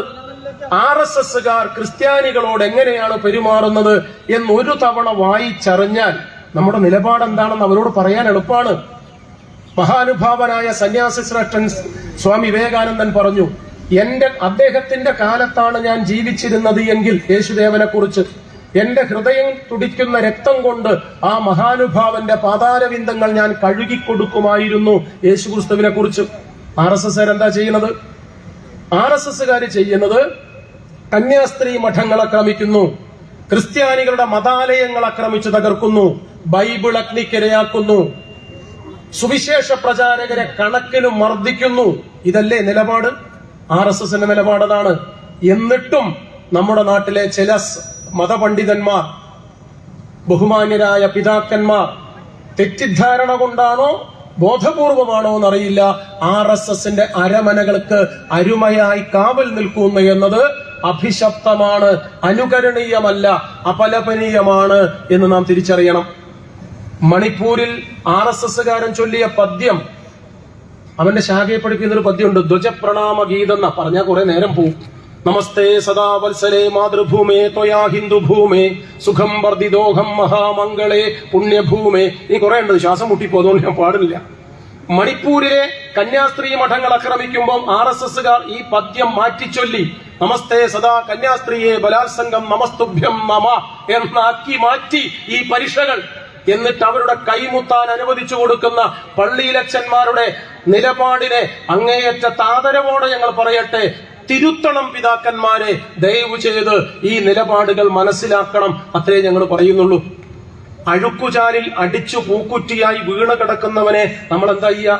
നല്ല മനുഷ്യരാണെന്ന് വെച്ചാൽ പിടിച്ചെഴുന്നേൽപ്പിച്ച് പഞ്ചായത്ത് കിണറിനടുത്ത് കൊണ്ടുപോയി 2 ബക്കറ്റ് വെള്ളം തലയിലോട് ഒഴിച്ചൊന്ന് വൃത്തിയാക്കാൻ നോക്കും. ചെയ്യരുത് കേട്ടോ. അവൻ വൈകിട്ട് വരെ ജോലിയെടുത്ത് കിട്ടുന്ന കൂലിക്ക് ബീവറേജിന്റെ മുന്നിൽ നിന്ന് ക്യൂ നിന്ന് കഷ്ടപ്പെട്ട് ഒരു ഫുൾ ബോട്ടിൽ വാങ്ങി വെള്ളം തൊടിക്കാതെ ഡ്രൈ അടിച്ച് പൂസായി പൂക്കുറ്റിയായി അഴുക്ക് ചാലി കിടന്നതേ കുളിച്ചു കുട്ടപ്പനാവാനല്ല, കുടിച്ചു പൂസാവാനാ. നിങ്ങളോട് ആരാ പറഞ്ഞു കുളിപ്പിക്കാൻ? അപ്പൊ വേണ്ടാത്ത പണിക്ക് നിൽക്കരുത്. വിശദാംശങ്ങളിൽ പോയാൽ വിശദീകരിക്കുന്നില്ല. കാളിദാസന്റെ ശാകുന്തളത്തിൽ ഒരു പ്രയോഗമുണ്ട്. കാളിദാസന്റെ ശാകുന്തളത്തിൽ കാലിൽ ഉരഞ്ഞുപൊട്ടുന്ന, ചോരയിറ്റു വീഴുന്ന, കാരിരുമ്പു ചങ്ങല കണ്ടാലും കാന്തി പടരുന്ന, കനക കാന്തി പരത്തുന്ന പാദസരമാണോ സ്വർണ പാദസരമാണോ എന്ന് തോന്നിപ്പോകുന്ന ചിലരുണ്ട്. അക്കൂട്ടത്ത് പെട്ടവരായി ഇവര് എന്ന് നാം ഭവ്യതയോടെ തിരിച്ചറിയണം, ആദരവോടെ ബോധ്യപ്പെടുത്തി കൊടുക്കണം. ഞാൻ വിശദാംശങ്ങളിൽ പറയുന്നില്ല. അതുകൊണ്ട് ഇന്ത്യ രാജ്യത്തിലെ രാഷ്ട്രീയത്തിന്റെ ശരിയായ നിലപാടുകൾ മനസ്സിലാക്കി അതിനെതിരായ പോരാട്ടം നടത്തുന്ന കമ്മ്യൂണിസ്റ്റ് പാർട്ടിയെ ചെറുതാണ് നാം, ചങ്കൂറ്റം ഒട്ടും കുറവില്ലാതെ പൊരുതുന്ന, ചേതനയോടെ പ്രതികരിക്കുന്ന ഈ ചങ്കുടി പ്രസ്ഥാനത്തിന് അഖിലേന്ത്യാ രാഷ്ട്രീയത്തിന്റെ മണ്ഡലത്തിൽ നമുക്ക് ആകാവുന്ന പിന്തുണ നൽകണം എന്ന് കൂടിയാണ് എനിക്ക് സൂചിപ്പിക്കാൻ. 8 മണിയായി ഇനി ദീർഘിപ്പിക്കുന്നില്ല. കേരള രാഷ്ട്രീയത്തെക്കുറിച്ച് വിശദമായി മറ്റ് സഖാക്കൾ പറയുന്നു, ഞാൻ വിശദീകരിക്കുന്നു. 10 കൊല്ലമായി നമ്മുടെ ഭരണം പിണറായി. നമ്മുടെ നേതാക്കന്മാർ ഗോവിന്ദമാഷ് മുതൽ ഞങ്ങളുടെ നാട്ടിലെ കോഴിക്കോട്ടെ പ്രാദേശിക നേതാക്കളടക്കം പ്രസംഗിക്കുക എങ്ങനെയാ? തുടർ ഭരണം. ഞാനങ്ങനെ പ്രസംഗിക്കാറില്ല. നിങ്ങൾ വിരോധമൊന്നും കാണിക്കരുത് കേട്ടോ. ഞാൻ പ്രസംഗിക്കാറുള്ളത് തുടർ പ്രതിപക്ഷം. അങ്ങനെയാ, രണ്ടും ഒന്നല്ലേ? കേൾക്കുമ്പോൾ തന്നെ ഒരു സുഖല്ലേ നമുക്ക്? ആ സതീശന്റെ മുഖത്തുള്ള ഒരു ചളിപ്പ് കാണുമ്പോൾ നമുക്ക് ഒരു വൃത്തി തോന്നൂലേ? തുടർ ഭരണം എന്ന് പ്രസംഗിക്കണ്ട, തുടർ പ്രതിപക്ഷം എന്ന് പ്രസംഗിച്ചാൽ മതി. 2 പൊളിയുള്ള വാതിൽ ഒന്നടച്ചതാന്ന് പറഞ്ഞാൽ മറ്റേത് തുറന്നതാന്ന മലയാളം. ഉറപ്പല്ലേ? പിന്നെ നമ്മുടെ നേതാക്കന്മാർക്കുള്ള ഒരു കുഴപ്പം എന്താ അറിയോ? മോഹൻ സഖാവൊന്ന് ക്ഷമിക്കണം. എന്താ സാരിച്ചാൽ 1 മണിക്കൂർ നമ്മൾ കേരള സർക്കാരിന്റെ നേട്ടങ്ങൾ വിശദീകരിക്കും. ആരോട്? കോൺഗ്രസിനോട്, BJPയോട്, ലീഗിനോട്. ഒരു കാര്യമില്ല. ഞാൻ കഴിഞ്ഞ ലോക്സഭാ തെരഞ്ഞെടുപ്പിൽ എന്റെ ടൗണിൽ നിന്ന് പാർട്ടി ഓഫീസിലേക്ക് പോകുമ്പോൾ നമ്മുടെ സഖാക്കളുടെ മൈക്ക് കെട്ടിയ ജീപ്പ് വന്നു. എന്നോടൊന്ന് സഖാബെ പോകുന്നതിന് മുമ്പ് ഒരു 10 മിനിറ്റ് പ്രസംഗിക്കണം നിർബന്ധിച്ച സഖാക്കൾ പ്രസംഗിപ്പിച്ചു. അപ്പൊ ഞാൻ അന്ന് രാവിലെ വീട്ടിൽ നിന്ന് ഇറങ്ങുമ്പോൾ വായനശാലയുടെ മേശപ്പുറത്തൊരു മനോരമ പത്രത്തിന്റെ 3-ാം പേജ് കാറ്റടിച്ച് മറിഞ്ഞു കിടക്കുക. എന്റെ നാട്ടിലെ പ്രധാന അധ്യാപകൻ, UP സ്കൂളിലെ പ്രധാന അധ്യാപകൻ, അദ്ദേഹത്തിന്റെ മേശപ്പുറത്ത് ഈ ഉയരത്തിൽ പാഠപുസ്തകങ്ങൾ അട്ടിക്ക് വെച്ച് കൈകൾ അതിനു മുന്നിൽ വെച്ചിട്ട് എന്റെ കുട്ടികൾക്ക് കൊടുക്കാനുള്ള പാഠപുസ്തകം മാസങ്ങൾക്ക് മുമ്പേ ഇവിടെ എത്തി എന്ന് ചിരിച്ചുകൊണ്ട് പറയുന്ന ഒരു ചിത്രമുണ്ട് മനോരമയിലെ. സ്കൂള് തുറക്കാനുള്ളതിന്റെ 3 മാസം മുമ്പ് പാഠപുസ്തകം സ്കൂളിന്റെ സ്റ്റോർ റൂമിൽ എത്തിയതിന്റെ സന്തോഷം പ്രധാനാധ്യാപകൻ പ്രകടിപ്പിക്കുന്ന ചിത്രമാണ് മനോരമയിൽ അച്ചടിച്ചു വന്നത്. ഒരു നിവൃത്തി ഉണ്ടെങ്കിൽ ചെയ്യില്ല കേട്ടോ. മനോരമയുടെ ലേഖകൻ നമുക്കെതിരാണ് എഴുതുന്നതെങ്കിൽ പേനയുടെ അഗ്രം മഷിയുടെ കുപ്പിയിലല്ല മുക്കുക, ടാറിന്റെ വീപ്പയിൽ കലക്കി വെച്ച കരിയോയിലിൽ ഒലക്കേന്റെ മൂടാ മുക്കുക, 12 ഇഞ്ച് വണ്ണത്തില എഴുതുക. മനസ്സിലായില്ലേ? ഈ റോട്ടിലൂടെ നടന്നു പോകുന്ന ഒരുത്തന്റെ പിന്നാമ്പുറത്ത് ഒരു മൂരി കുത്തിയാൽ കുത്തിയ മൂരിയുടെ ഉടമയ്ക്ക് DYFI മെമ്പർഷിപ്പ് ഉണ്ടോ എന്ന് ഗവേഷണം നടത്തുന്ന പത്രാത്. മറന്നുകൊണ്ട ഒരു നിവൃത്തിയില്ലേറ്റ് പറഞ്ഞതാ. ഞാനത് മനസ്സിൽ വെച്ച് ഈ ജീപ്പിന്റെ മേലെ കയറി നിന്ന് ഒരു 10 മിനിറ്റ് പ്രസംഗിച്ചു.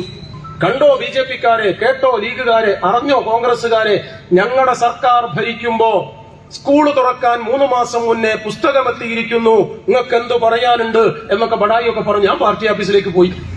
1 മണിക്കൂർ കഴിഞ്ഞപ്പം വാട്സപ്പില് ബ്രാഞ്ച് സെക്രട്ടറിയുടെ ഒരു മെസ്സേജ്, നിങ്ങളെ വിളിച്ചിട്ട് കിട്ടാഞ്ഞിട്ടാണ്, നിങ്ങൾ പോയ ഉടനെ UDFന്റെ ജീപ്പ് വന്നിരുന്നു, അതിന്റെ മേലെ കയറി ഒരു കോൺഗ്രസ്സുകാരൻ പ്രസംഗിച്ചത് ഞാൻ റെക്കോർഡ് ചെയ്ത് സഖാവിന് അയച്ചിട്ടുണ്ട്, ഒന്ന് കേട്ടുവെക്കുമെന്ന്. എന്താ പ്രസംഗം എന്നറിയോ കോൺഗ്രസ്സുകാരന്റെ?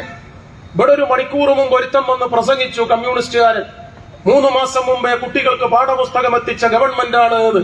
നിങ്ങൾക്ക് ഉടുപ്പുണ്ടോ കമ്മ്യൂണിസ്റ്റുകാരെ? നന്നേ ചെറിയ പിള്ളേർക്ക് എത്രയെങ്കിലും മുമ്പേ പാഠപുസ്തകം കൊടുത്താൽ മറിച്ച് ചട്ട പറഞ്ഞു പോകൂലേ? എന്റെ പടച്ചോനെ, ഞാൻ അപ്പൊ തന്നെ പാർട്ടി ജില്ലാ സെക്രട്ടറി വിളിച്ചു പറഞ്ഞു, ഞാനിതൊന്ന് രാജിവെക്കുകയാണ്, ആരോട് നിൽക്കാൻ, ഞാൻ ഈ പാർട്ടി വിടുകയാണ്. നിങ്ങൾ ആലോചിച്ച് നോക്ക്. അതുകൊണ്ട് അപ്പണിക്ക് നിൽക്കരുത് കേട്ടോ. കോൺഗ്രസ്സുകാരെ ബോധ്യപ്പെടുത്തരുത്.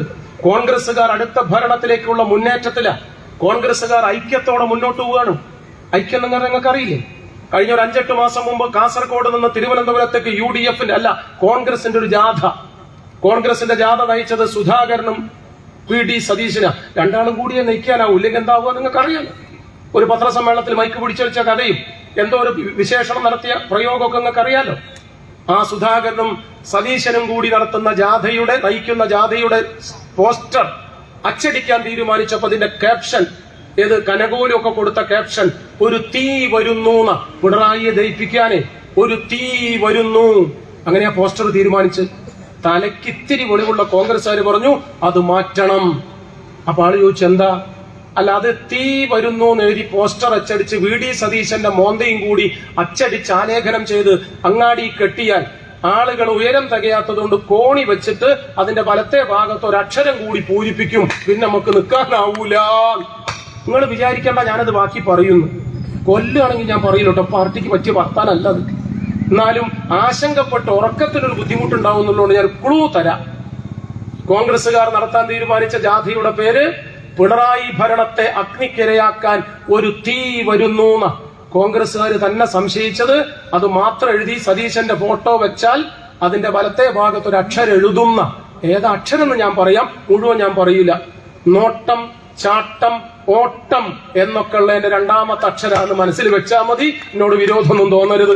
ഇതാ കോൺഗ്രസ്സുകാർ നല്ല ഐക്യത്തില, പൂർവകാല പ്രാബല്യത്തോടെ, പൂർവാധികം ശക്തിയോടെ, മുമ്പെങ്ങുമില്ലാത്ത പരുവത്തിൽ ഐക്യത്തോടെ മുന്നോട്ട് പോവാണ്. സതീശനും സുധാകരനും കണ്ടാ മുണ്ടില്ല. KC വേണുഗോപാലും മറ്റവനും തമ്മിൽ അറിഞ്ഞാ പറയില്ല. നല്ല ഐക്യത്തില. ഇങ്ങനെ നന്നോ തമ്മാമ്മിൽ തന്തയ്ക്ക് വിളിക്കുന്നത് നല്ലതാണോ എന്ന് പത്രക്കാര് VM സുധീരനോട്. പാവം സുധീരൻ, പാവം മനുഷ്യനാ, സാത്വികനാ. 7 എന്ന് ഉത്തരം കിട്ടിയാ മതി അങ്ങേക്ക്. 9 എന്ന് 2 കുറച്ചാലും വേണ്ടില്ല, 5 എന്ന് 7 കൂട്ടിയാലും വേണ്ടില്ല. പാവം മനുഷ്യൻ. അദ്ദേഹം പറഞ്ഞു, ഇങ്ങനെ വൃത്തികേട് പറയുന്നത് തമ്മാമ്മിൽ തല്ലുന്നത് നന്നോ കോൺഗ്രസ്സുകാര് എന്നാണ് ചോദ്യം പത്രക്കാരുടെ. സുധീരൻ പറഞ്ഞു, നിങ്ങൾ ആദ്യമായിട്ട് കേൾക്കണതിനെ കൊണ്ട് തോന്നുകയാണ്, കഴിഞ്ഞ വർഷത്തതിനേക്കാൾ നല്ല ഭേദമുണ്ട് കൊല്ലം. ഉണ്ട്. എന്റെ വീടിന്റെ അടുത്തുള്ള UP സ്കൂളിൽ 6ാം ക്ലാസ്സിൽ AEO വന്നു. AEO എന്ന് പറഞ്ഞാൽ കുട്ടികൾ പഠിച്ചത് പരിശോധിക്കാൻ വരുന്ന ആളാ. സാറേയും കൂട്ടി സ്കൂൾ പഠനമുറിയിൽ പോയി. 35 പിള്ളേര്. 3ാമത്തെ ബെഞ്ചിലെ 4ാമത്തെ കുട്ടി അവനെ വിളിച്ചിരുന്നേക്ക് ചോദിച്ചു AEO, ഈ ഭാഗം പഠിച്ചിട്ടുണ്ടോടാ? ഉണ്ട്. സാറിനോട് ചോദിച്ചു, ഇത് പഠിപ്പിച്ചിട്ടുണ്ടോ സാറേ? ഉവ്. ചോദ്യം ചോദിക്കട്ടെ? AEO ഇവനെ കുട്ടിയോട് ചോദ്യം, ജനകന്റെ വില്ലൊടിച്ച് സീതയെ കല്യാണം കഴിച്ചത് ആരാണ്? കുട്ടിയുടെ ഉത്തരം, ഹനുമാൻ. അപ്പൊ എന്റെ മറുപടി വെരി ഗുഡ്, സിറ്റ് ഡൗൺ. നല്ലോണം നന്നായിക്കണ്. ഞങ്ങൾ കോഴിക്കോട്ട് ഭാഷയെ പറയും കുത്തിരിക്കി കുട്ടിയൻ, സിറ്റ് ഡൗൺ. പരിശോധന കഴിഞ്ഞ് സ്റ്റാഫ് റൂമിൽ ചെന്ന് കട്ടൻ കാപ്പി കഴിക്കുമ്പം സാറ് എയോട് ചോദിച്ചു, നിങ്ങൾ പോത്താണോ അല്ല എയ്യു ആണോ? ചോദിച്ചാൽ എന്തേ? സാറേ, ജനകന്റെ വില്ലൊടിച്ച് സീതയെ കല്യാണം കഴിച്ച ശ്രീരാമ ഭഗവാനല്ലേ? അതെ. കുട്ടി പറഞ്ഞ ഉത്തരം ഹനുമാനല്ലേ? അതെ. ഉത്തരം തെറ്റല്ലേ? ആണ്. എന്നിട്ട് നിങ്ങളെ കുട്ടീനെ വെരി ഗുഡ് അഭിനന്ദിച്ചത്? തല്ലണ്ട, ഒന്ന് വഴക്ക് പറയണ്ടേ? വേണ്ട, അഭിനന്ദിക്കാതിരുന്നൂടെ? കുട്ടി വഴിതെറ്റിപ്പോവൂലേ? ശരി ഇതാന്ന് വിചാരിക്കൂലേ? നിങ്ങളെന്ത് മനുഷ്യരാ? സ്കൂൾ അടപ്പിക്കാൻ വന്നതാ? അപ്പൊ അയ്യോ പറഞ്ഞു, സാറേ, കഴിഞ്ഞ മാസം 3ാമത്തെ പീരീഡ് ഇടിവെട്ടുള്ള സമയത്ത് കണക്കിന്റെ പാടെടുക്കുമ്പോ ഇടിവെട്ടേറ്റ് ദാമോദരൻ സാറ് മരിച്ച ഒഴിവിലേക്ക് 24 ലക്ഷം ഉറുപ്പിക എടുത്ത് പുതിയ അപ്പോയിന്റ്മെന്റ് അല്ലേ നിങ്ങള്? അതെ. കഴിഞ്ഞ വർഷം ഇവിടെ ഇല്ലല്ലോ? ഇല്ല. എന്നാ കേട്ടോ, എന്റെ കഷ്ടകാലത്തിന് കഴിഞ്ഞ കൊല്ലവും ഞാൻ സ്കൂളിൽ വന്നത് ഇതേ ക്ലാസ്സിലാ. ഇതേ പയ്യനോട് ഇതേ ചോദ്യം ഞാൻ ചോദിച്ചിരുന്നു. അന്ന് ഈ കുട്ടീനോട് ഞാൻ ചോദിച്ചു, മോനെ, ജനകന്റെ വില്ലൊടിച്ച് സീതയെ കല്യാണം കഴിച്ചതാരാ? കുട്ടി പറഞ്ഞ മറുപടി എന്താ അറിയോ? നിന്റെ അപ്പന്റെ അപ്പനാണ് തെണ്ടി എന്നാണ്. ഈ കൊല്ലത് പറഞ്ഞിട്ടില്ലല്ലോ. മുഖത്തൊരു കൊരകന്റെ കോട്ടവും പിന്നിലൊരു വാലും ഉണ്ടെങ്കിലും കിതാബിലുള്ള ഒരുത്തന്റെ പേരാണല്ലോ കുട്ടി പറഞ്ഞത്. സ്റ്റെപ്പ് ബൈ സ്റ്റെപ്പ് എന്ന് ഇംഗ്ലീഷ് പറയും, ക്രമപ്രവൃദ്ധം എന്ന് സംസ്കൃതത്തിൽ പറയും, പച്ച മലയാളത്തിൽ പടി എന്ന് പറയും. കുട്ടി മെച്ചപ്പെടുന്നുണ്ട്. കഴിഞ്ഞ കൊല്ലം അച്ചാച്ചൻ തെണ്ടി എന്ന് വിളിച്ചവനാ ഈ കൊല്ലം ഹനുമാനാക്കിയിട്ടുണ്ടല്ലോ. മെച്ചുണ്ട് എന്നുറപ്പ. കോൺഗ്രസ് മെച്ചപ്പെടുക കേട്ടോ. ഞാൻ വിശദീകരിക്കുന്നില്ല. നമ്മുടെ നാട്ടിൽ ജനാധിപത്യ മതനിരപേക്ഷവാദികളോട് ഞങ്ങൾക്ക് വിനയപൂർവ്വം ഒരു അഭ്യർത്ഥനയുണ്ട്. ഇന്ത്യ രാജ്യത്തിന്റെ ദേശീയ രാഷ്ട്രീയത്തിന്റെ ആകാശവിധാനങ്ങളിൽ കാർമേഘാവൃതമായ ഇരുണ്ടു നിൽക്കുന്ന മോശപ്പെട്ട അവസ്ഥയിൽ ആശ്വാസത്തിന്റെ അത്താണിയായി, പ്രതിരോധത്തിന്റെ പടച്ചട്ടയായി, പ്രത്യാശയുടെ ഇടിമിന്നൽ പോലെ, കരുത്തിന്റെ തുരുത്തായി, മതനിരപേക്ഷതയുടെ മഹാപർവ്വതമായി, കാരുണ്യത്തിന്റെ കടലായി ഇടതുപക്ഷ ജനാധിപത്യ മതനിരപേക്ഷ ഗവൺമെന്റ്, സഖാവ് പിണറായി ഭരിക്കുന്ന ഗവൺമെന്റ്, LDFന്റെ ഗവൺമെന്റ് ഇനിയും തുടരണം. 10-20 മന്ത്രിമാർക്കും പിണറായിക്കും കൊടിവച്ച കാറുകളിൽ ഉശിരോടെ ഉലകം ചുറ്റാനുള്ള ഉഷാറുകൊണ്ട് പറയുന്നതല്ല. ഞങ്ങളെപ്പോലുള്ള പ്രാദേശിക പ്രവർത്തകർക്ക് ഞങ്ങൾ ഭരണകക്ഷിക്കാരാണെന്ന് മികവ് പറയാനുള്ള, മെച്ചം പറയാനുള്ള, മിടുക്ക് പറയാനുള്ള കാരണം കൊണ്ടല്ല. പിന്നെയോ, ഞാൻ നേരത്തെ പറഞ്ഞ ആശ്വാസത്തിന്റെ താണിയും പ്രതിരോധത്തിന്റെ പടച്ചട്ടയുമായി ഇന്ത്യ രാജ്യത്തിന്റെ മതനിരപേക്ഷതയുടെ തുരുത്തായി ഈ കൊച്ചു കേരളം അവശേഷിക്കുന്നുണ്ട്. മതാന്ധവാദികൾ നമ്മുടെ മാറു പിളർക്കാൻ ശ്രമിക്കുന്നു. വർഗീയവാദികൾ അതിനുവേണ്ടി ഒത്താശ ചെയ്തു കൊടുക്കുന്നു. കേരളത്തിലെ, ഇന്ത്യയിലെ സകലമാന മാധ്യമ തമ്പുരാക്കന്മാരും ഇടതുപക്ഷ പ്രസ്ഥാനത്തിന്റെ ശിരസ്സു തകർക്കാൻ, യശസ്സു പൊളിക്കാൻ വലതുപക്ഷ രാഷ്ട്രീയ പ്രസ്ഥാനങ്ങൾ അവരുടെ അജണ്ടയിൽ ആദ്യ തിരമായി അടയാളപ്പെടുത്തിയത് കമ്മ്യൂണിസ്റ്റ് പാർട്ടിയുടെ കഥ കഴിക്കലാണ്. കേരളത്തിലെ എല്ലാ തീവ്രവാദ പ്രസ്ഥാനങ്ങളും നോമ്പെടുത്തിരിക്കുന്നത് ഇടതുപക്ഷ പ്രസ്ഥാനത്തിന്റെ, കമ്മ്യൂണിസ്റ്റ് പ്രസ്ഥാനത്തിന്റെ നാമ്പുനുള്ളാനാണ്. ഇങ്ങനെ പ്രയാസനിബിഡവും എന്നാൽ പ്രത്യാശാ സമ്പന്നവുമായ ഒരു രാഷ്ട്രീയ മണ്ഡലത്തിലാണ് നാം സഖാവ് കോടിയേരിയുടെ ഓർമ്മകളെ ഊർജമാക്കിയും ഇരമ്പുന്ന സ്മരണകളെ ഇന്ധനമാക്കിയും ഈ രാജ്യത്തെ ജനങ്ങളോട് സവിനയം അഭ്യർത്ഥിക്കുന്നത്. ഇടതുപക്ഷ ജനാധിപത്യ മുന്നണി പ്രവർത്തകരുടെ വോട്ട് കൊണ്ട് മാത്രമല്ല കഴിഞ്ഞ 2 തവണയായി പിണറായി വിജയൻ വർദ്ധിത ഭൂരിപക്ഷത്തോടെ അധികാരത്തിൽ വന്നത്. ഈ നാടിന്റെ കാവൽക്കാർ, നന്മയുടെ നേര്, ഉശിരിന്റെ രാഷ്ട്രീയം, ഉറപ്പ് ഈ ഇടതുപക്ഷ ജനാധിപത്യ മുന്നണിക്കുണ്ട് എന്ന ബോധ്യത്തിലാണ് അവർ. ഈ രാഷ്ട്രീയത്തെ ശരിയാം വിധം വിശകലനം ചെയ്യുന്നവരാണ്. അവരോടാണ് ഞങ്ങളുടെ അഭ്യർത്ഥന. തിരുത്തണമെങ്കിൽ നിങ്ങൾക്ക് പറയാം. ഞങ്ങൾക്ക് എന്തു കുറ്റമുണ്ടെങ്കിലും നിങ്ങൾക്ക് ചൂണ്ടിക്കാണിക്കാം. മനുഷ്യരാണ് ഞങ്ങൾ നയിക്കുന്നതും മനുഷ്യരെയാണ്. അതുകൊണ്ടോ ഗർഭസ്ഥ ശിശുവിനും മൃതശരീരത്തിനും ഒഴിച്ച് ബാക്കി എല്ലാവർക്കും തെറ്റുപറ്റുമെന്ന വിശ്വാസത്തിൽ ജീവിക്കുന്നവരാണ് ഞങ്ങളുടെ പാർട്ടി നേതാക്കന്മാർ, ഞങ്ങൾ ഉൾപ്പെടെയുള്ള പ്രാദേശിക പ്രവർത്തകർ. എല്ലാവരും മനുഷ്യരാണ്. മജ്ജയും മാംസവും ചോരയും നീരും വികാരങ്ങളും വിചാരങ്ങളും തെറ്റും ശരിയുമെല്ലാം ഞങ്ങൾക്കും പറഞ്ഞതാണ്. പക്ഷേ തിരുത്താൻ പറഞ്ഞാൽ ഞങ്ങൾ തിരുത്തും. തുരത്താനാണ് പുറപ്പാടെങ്കിൽ ഒരു പൊന്നുമോനെയും ഈ പ്രപഞ്ചത്തിൽ അതിന് 1 ഇഞ്ച് പോലും ഇട നൽകാത്ത വിധത്തിൽ ഇരുമ്പുമറ തീർക്കും കമ്മ്യൂണിസ്റ്റ് പാർട്ടി. ഒരു സംശയവും വേണ്ട. ഈ പാർട്ടിക്ക് ഒരു കൂട്ടരോട് ഒരു പ്രതിജ്ഞ പാലിക്കാനുണ്ട്. എണ്ണിയാലൊടുങ്ങാത്ത സമരഭൂമികളിൽ പ്രാണൻ പതിരുപോലെ പകുത്തു നൽകി നമ്മുടെ നേട്ടങ്ങളുടെ നിദാനമായി നിന്ന ഉജ്ജ്വലരായ രക്തസാക്ഷികൾ, ആ സഖാക്കൾക്ക് ഞങ്ങൾ സ്മരണ എന്ന നിലയ്ക്ക് ആയിരക്കണക്കിന് സ്ഥലങ്ങളിൽ രണകുടീരങ്ങൾ, രക്തസാക്ഷി മണ്ഡപങ്ങൾ ഒരുക്കിയിട്ടുണ്ട്. കമ്മ്യൂണിസ്റ്റ് പാർട്ടി മാർക്സിസ്റ്റ് സഖാവ് കോടിയേരിയുടെ ഒരു ഉജ്ജ്വലമായ സ്മരണകളെ മുൻനിർത്തി ഉറക്കെ പറയാൻ ആഗ്രഹിക്കുന്നു. ആ രക്തസാക്ഷി മണ്ഡപങ്ങൾ കണ്ണീർ വാർക്കാൻ, കമ്മ്യൂണിസ്റ്റ് പാർട്ടിയുടെ അവസാനത്തെ പ്രവർത്തകൻ ചങ്കിൽ ശ്വാസം അവശേഷിക്കും വരെ അനുവദിക്കില്ല എന്ന പ്രഖ്യാപനമാണ് ഈ രാജ്യത്തെ ജനങ്ങളോട് വിനയത്തോടെ എന്നാൽ വിറയ്ക്കാതെ ഞങ്ങൾക്ക് ഉശിരോടെ പറയാനുള്ളത്. അതുകൊണ്ട് നാടിന്റെ നാടിമുടി പറഞ്ഞ് സാധാരണക്കാരുടെ ശ്വാസനിശ്വാസത്തിന്റെ ഗതിവിഗതികൾ സ്വന്തം ഹൃത്തടത്തിൽ ഏറ്റുവാങ്ങി അതിന് പാർട്ടി പ്രയോഗത്തിന്റെ മൂർത്തരൂപം നൽകി കമ്മ്യൂണിസ്റ്റ് പ്രസ്ഥാനത്തിന് ഇന്ത്യയിലെയും കേരളത്തിലെയും അഗ്രമസ്ഥാനീയനായ അമരക്കാരനായി ഈ ചെങ്കൊടി പ്രസ്ഥാനത്തെ നയിച്ച സൂര്യശോഭയാർന്ന നക്ഷത്ര തിളക്കമാർന്ന ഉശിരിന്റെ ഉറപ്പിന്റെ ഉലയാത്ത രാഷ്ട്രീയ പ്രതീകമായ സഖാവ് കോടിയേരി അനുസ്മരിക്കുമ്പോ സഖാവെ അങ്ങയോളമായില്ലെങ്കിലും ഞങ്ങൾക്കാകുന്ന വിധത്തിൽ ശരിയുടെ പാതയിൽ കാലുപൊള്ളുമെങ്കിലും അമർത്തിച്ചവിട്ടി കനൽപാതകൾ പിന്നിട്ട് പ്രയാസനിബിഡമായ എന്നിൽ നിന്നും പ്രതീക്ഷാ നിർഭരമായ ആകാശങ്ങളെ നോക്കി കമ്മ്യൂണിസ്റ്റ് പാർട്ടി നടത്തുന്ന പ്രയാണത്തിൽ